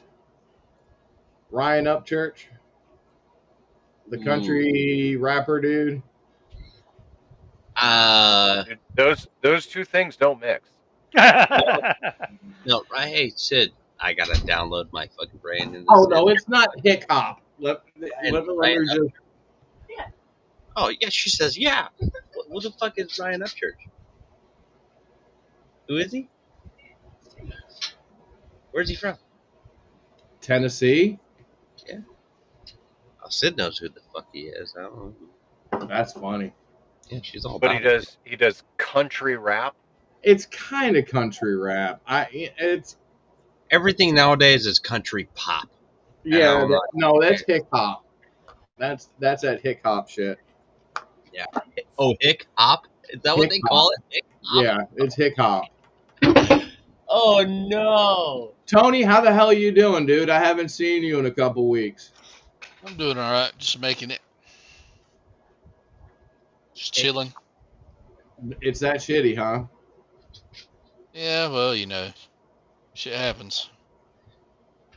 It's hot down here. Tony didn't get to kill enough fucking young millennial fucking kids on Call of Duty today.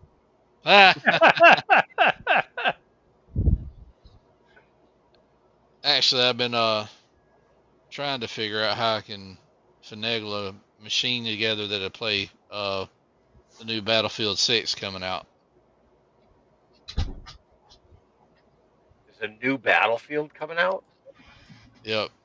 It's a little dusty, but I got window to play it. I always liked the Battlefield games. Yeah, it looks pretty legit. It looks like it doesn't look all freaking jacked up like the last one they put out. This one looks like the 4 era. Hey, Call of Sid, Duty. Jesus. what was the Battlefield we played? Battlefield 3? Battlefield 3 was original. the shit. Yeah, Battlefield 3 was the shit. And I got back from Iraq. I think it was shit, dude. I gotta do the math here. 2000, 10. right on the 9. cusp. 2009, end of 2009. Right, and I was like, "Fuck yeah, dude! I'm gonna fucking buy me a little big screen TV, and on a fucking Xbox." I bought Sid an Xbox for her birthday. And next thing you know, yeah, right. And the next thing you know, we're over here fucking playing. All right, we played the whole fucking storyline. We're all good to go, and then we fucking got online. Let me tell you. Okay, first off, this bitch, her kill to death ratio, right, was way better than mine. Right, all this jazz. She's just annihilating these fucking people on the internet. But I wanted to play too, So I will tell you what. So you ruined her KD is what you're saying. Yeah. Oh, absolutely.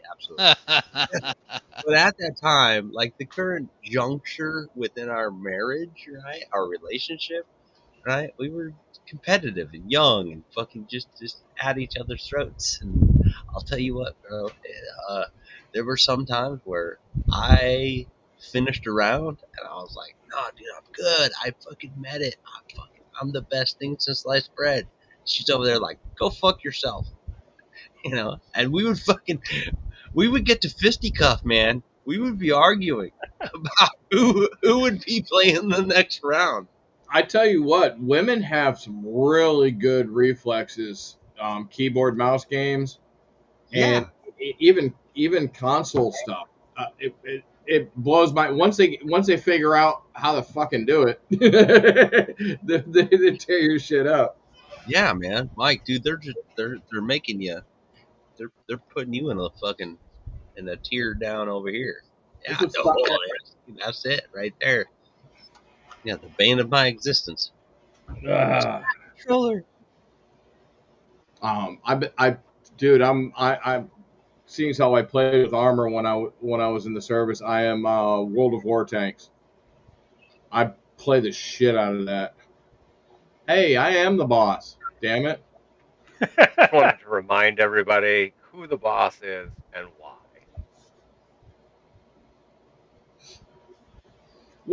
Why did Roberto or Robert Berto, whatever the hell his name is, why did he drop? Oh, Berto. Oh, cause he them warrant officers, they've got to get their fucking beauty sleep. Yeah.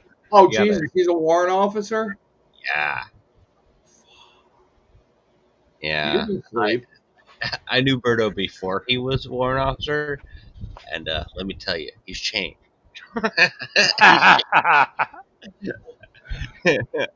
He's got a much bigger vagina these days. Yeah, dude, his coffee habits off the fucking charts, right? And his fucking PT schedule is non-existent. Does he have a blankie too? Well, I will tell you this: the epitome of what the modern warrant officer is that I'm fairly certain every one of them has like 2 or 3 fucking patrol caps, right? So they leave one on the desk, they leave one out of the fucking like on the copier going out of the building, right? And I swear to God, you think they're there, but they're 4 hours away playing golf. Oh yeah, they're like, "Hey, where's Chief at? I don't know, but his cover's still here. He must be still in the building somewhere." Yeah, you gotta put a fucking air tag on those motherfuckers, man. You really do. Those dudes are wild. When I was at AIT, we had this little female drill sergeant, and she was married to a warrant officer, And one day I had to ask her, I said, do you have to salute him every time you see him and he walks up to you in uniform? She goes, fuck you, private, get back in line.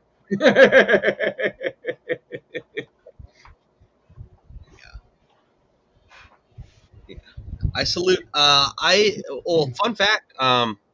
There's a tradition. I don't know if anybody is aware of this, but it's called the first salute, right? It goes for commissioned officers or warrant officers. Your first salute.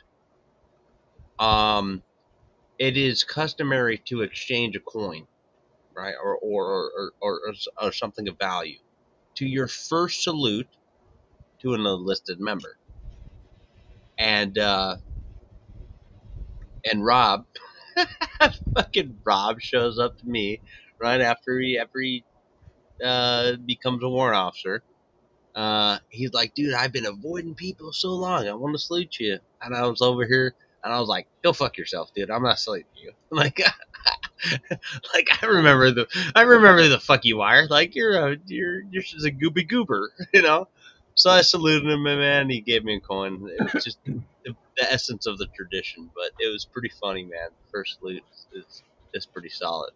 However, Mike, if your drill sergeant had to salute her husband every single day, I'm pretty sure he was giving her every bit of his coin every day.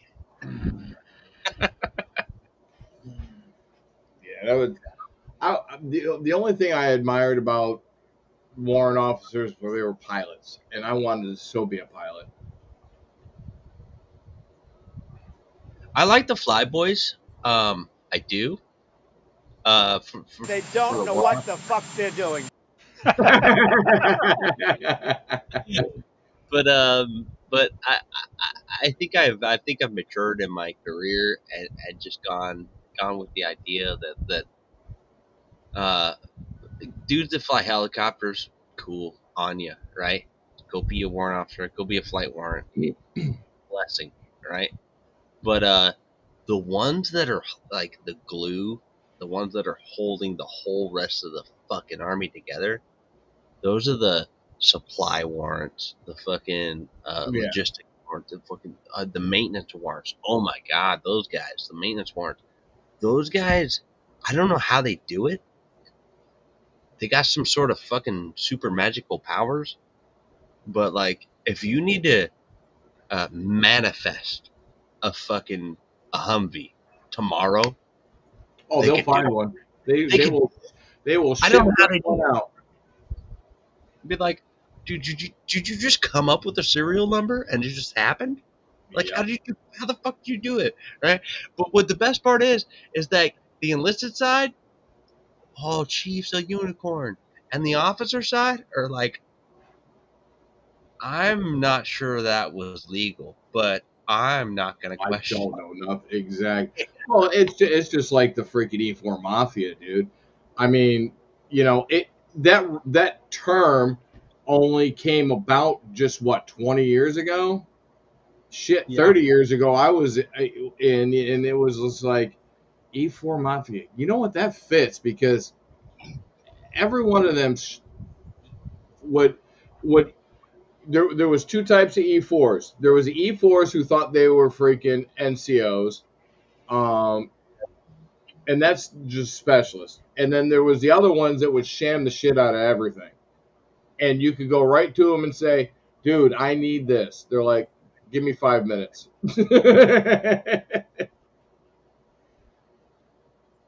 Uh-oh. Cody's got another text. Sorry, man. I gotta fucking work constantly. Dude, tell him it's after hours, man. It's not after hours when I work. We're at the rotation. 24/7. Yeah. So who lost their nods? Okay. So in Who reality, got arrested this time? the way I do work, right, is month to month, minus the holiday block leave shit. I work 21 days straight, right, and it's fucking constant. So I do what I got to do, and very soon I'm about to go to Korea. So What? Kim You took Chi, the baby. Korea fucking station? yeah, I didn't Korea. I didn't want to, but that's where we're going. Kimchi. Dude, I thought you were staying at Irwin. It ain't gonna happen, man. Fucking So NT. you're gonna finish your enlistment in Korea. It's gonna be. Are you getting the 3 down? Yeah. Are you getting that third? You better get that third bar.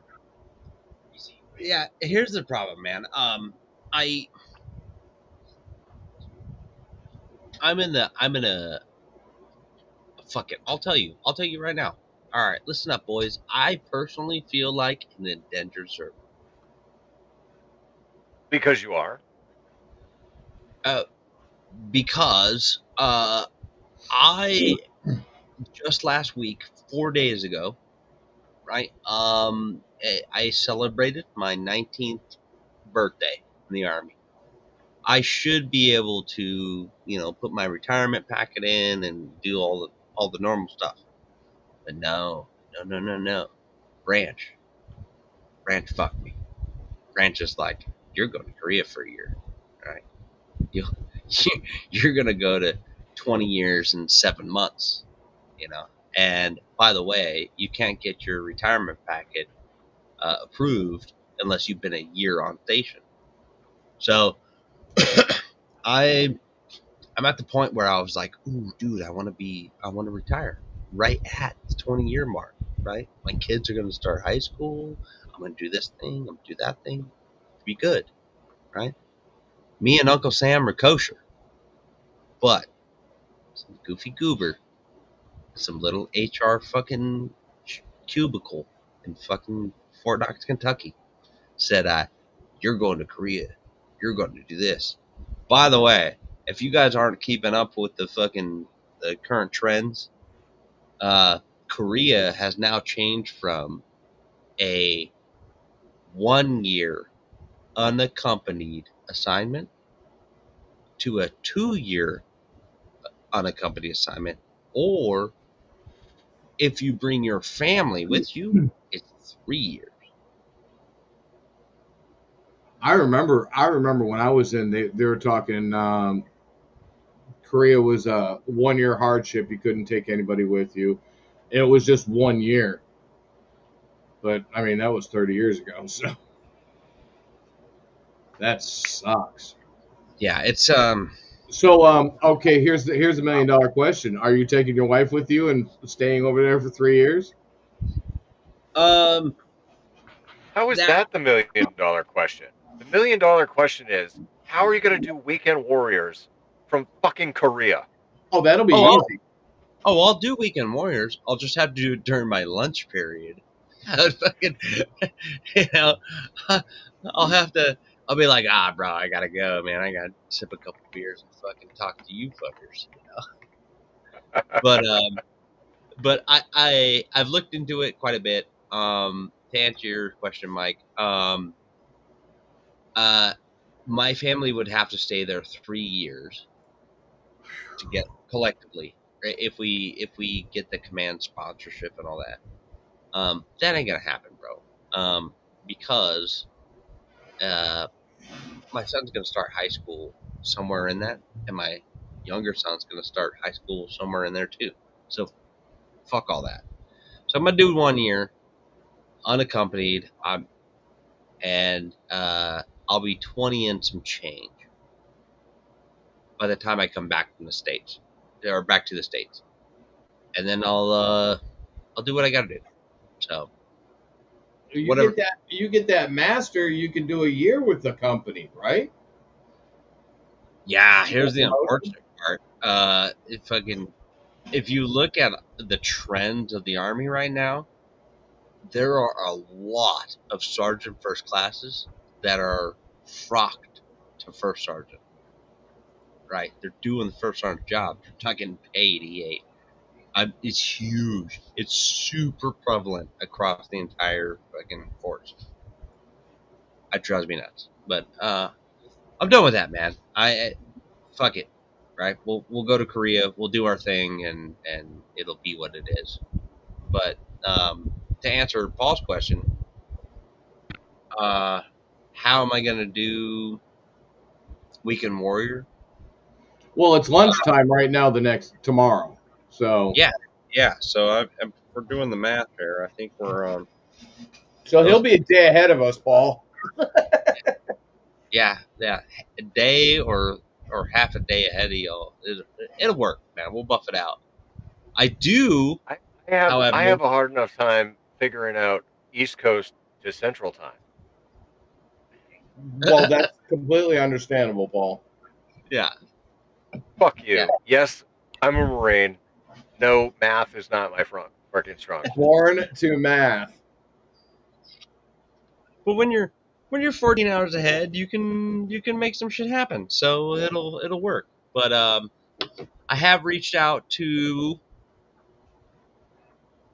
an amateur radio club that's military affiliated, U.S. military affiliated, and there's some really interesting reciprocity rules for U.S. to South Korea,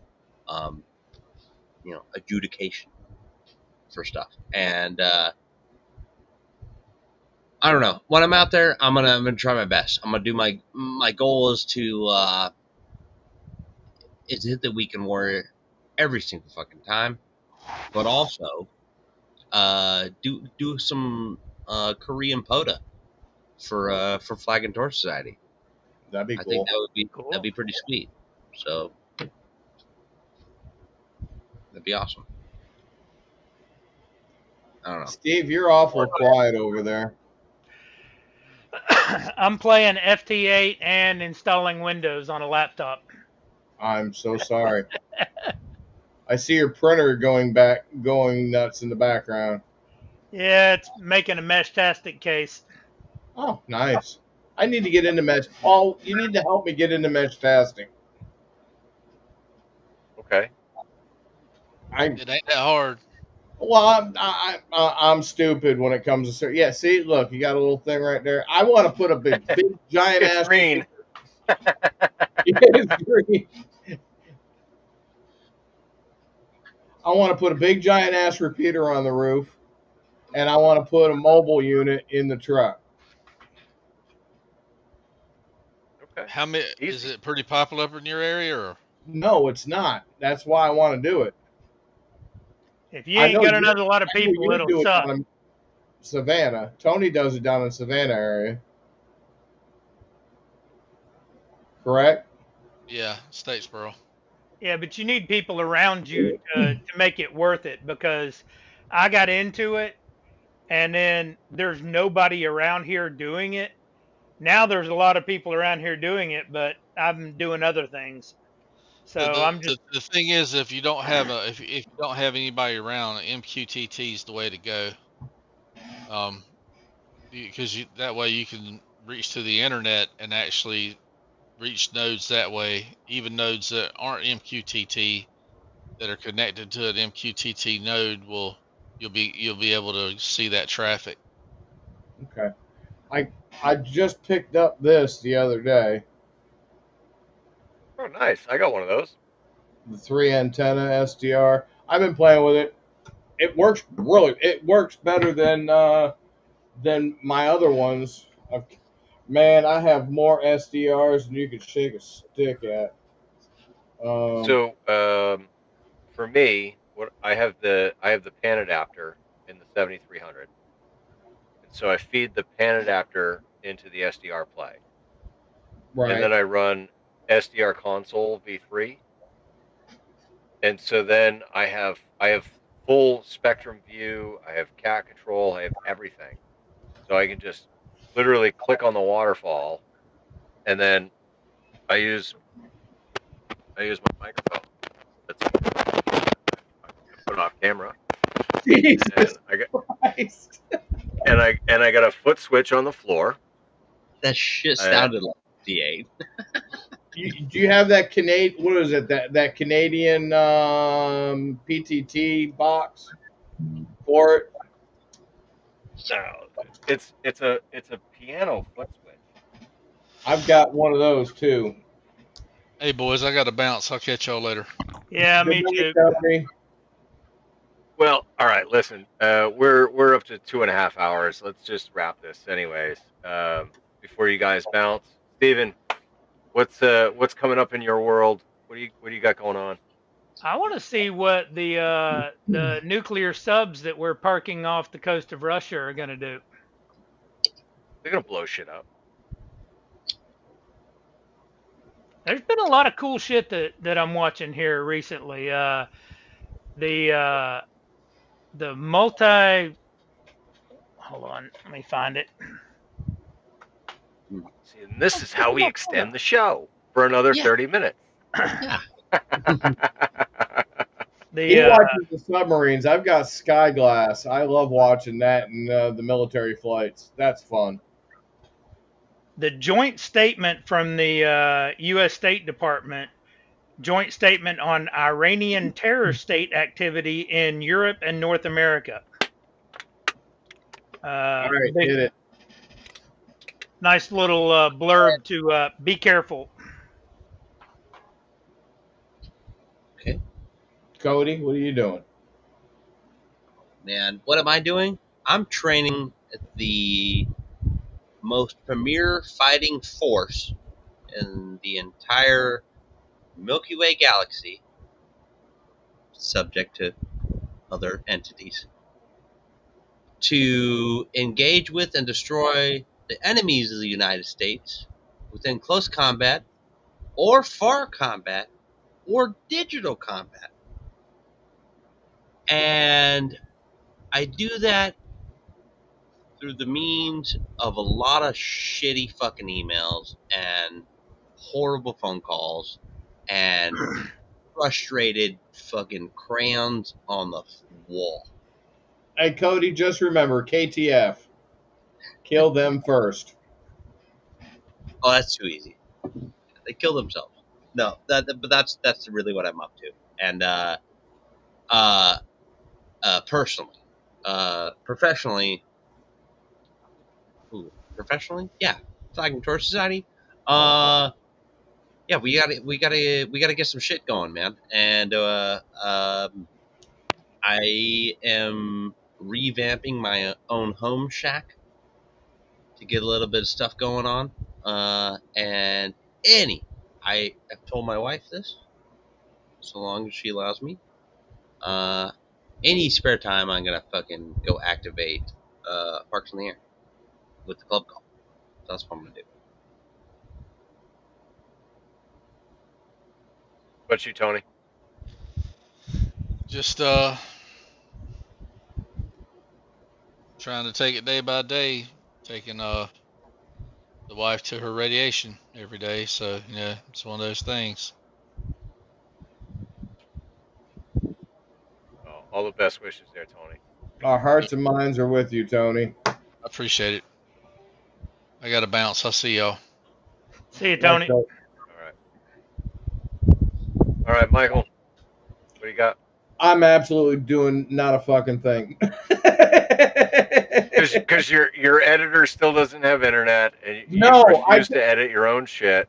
You know what? I actually made the decision today. I was talking to him, and I'm like, dude, when the fuck are you going to get internet? And he's like,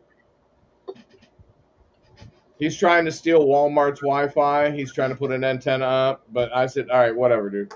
So I just downloaded OBS because I was talking with Eric, N1JUR, because I've got this big sucker. Oh, my God.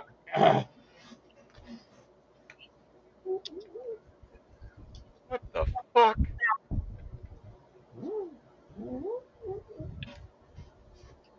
It's a Tandberg. It's a Cisco go to meeting bullshit camera. But I was playing. That doesn't look like a bullshit camera. Well, they're cheap now. They were really super expensive, but it's actually a PTZ, and I picked it up for damn near next to nothing. So tomorrow I have a HDMI to USB adapter coming, so that I can plug this sucker in and I can stream the video. So I've got OBS. I've got OBS downloaded, and I'm trying to find a really super simple. It's not gonna freaking. I mean, if Paul can edit videos, you can see some into the. It's got. I mean, got a hell of a lens. But I figured if Paul can edit videos, I can figure it out. Yeah. So I'm gonna try to get the simplest little throw together editor that I can. But I have noticed my little shorts. I had the shorts up for about a day, and I've already got 3,000 views plus between the two of them from the other day. Fantastic. So, yeah, that blew my mind. I actually went and looked at the stats, and I was like, "Oh shit!" So yeah, that's what I'm gonna do. I'm gonna probably this weekend edit up that video and whatever else I can put together and start throwing it out there. That's what I'm gonna do. And then probably drink some Black Rifle coffee, right, Steve? Oh yeah.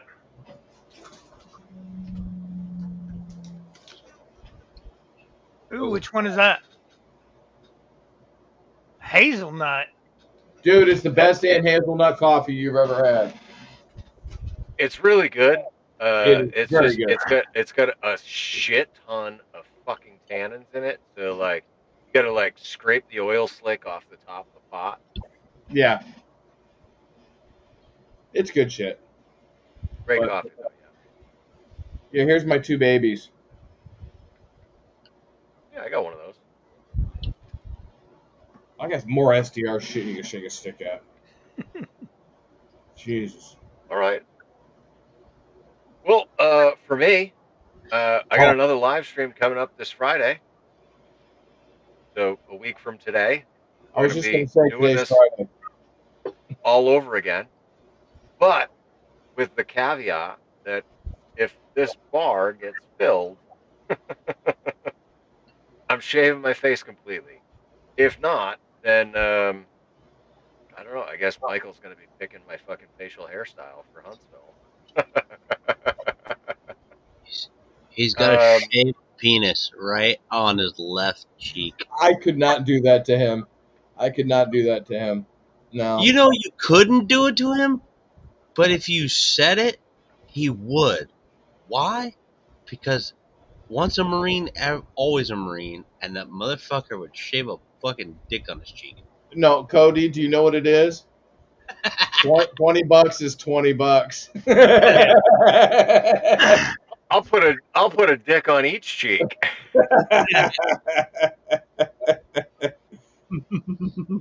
I will support Paul's channel until I am in the grave. So,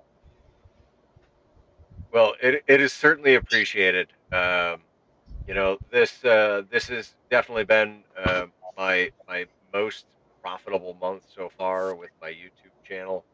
I think we finished the month at $160. So fantastic! Thank you so much to everybody that donated through super chats and gifted memberships and everything else. If you were gifted a membership and you would like to keep it, keep in mind it will not auto renew. You have to do that on your own. So if you like the channel, if you like the channel members only content that I also throw out there as a thank you to those who are channel members, yeah, you gotta say yes. Please charge my card next month. Yeah, and if you want to see all 10 of Paul's toes, it's $3 a piece. Monthly subscription.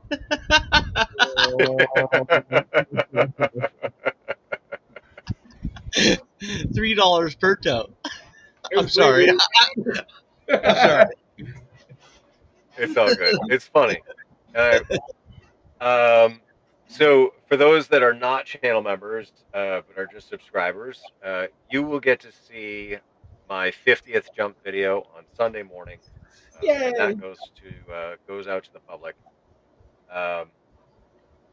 my first music video ever is going to be released to the public on Tuesday. So there's a whole bunch of good shit going on this week. Have you changed it at all? Yeah, Paul plays No. ukulele, so it's he be jamming. No, I don't. You gotta wait. You got a But- music video coming out? For the people that have listened to Paul and are audio subscribers on the podcast or one of the other audio versions and watch the video, the fucker don't look anything like that in the video. Oh no. So just saying, throwing that out there. Don't get all hot and horny over the way he looks in the video, because that ain't him. This motherfucker's ugly.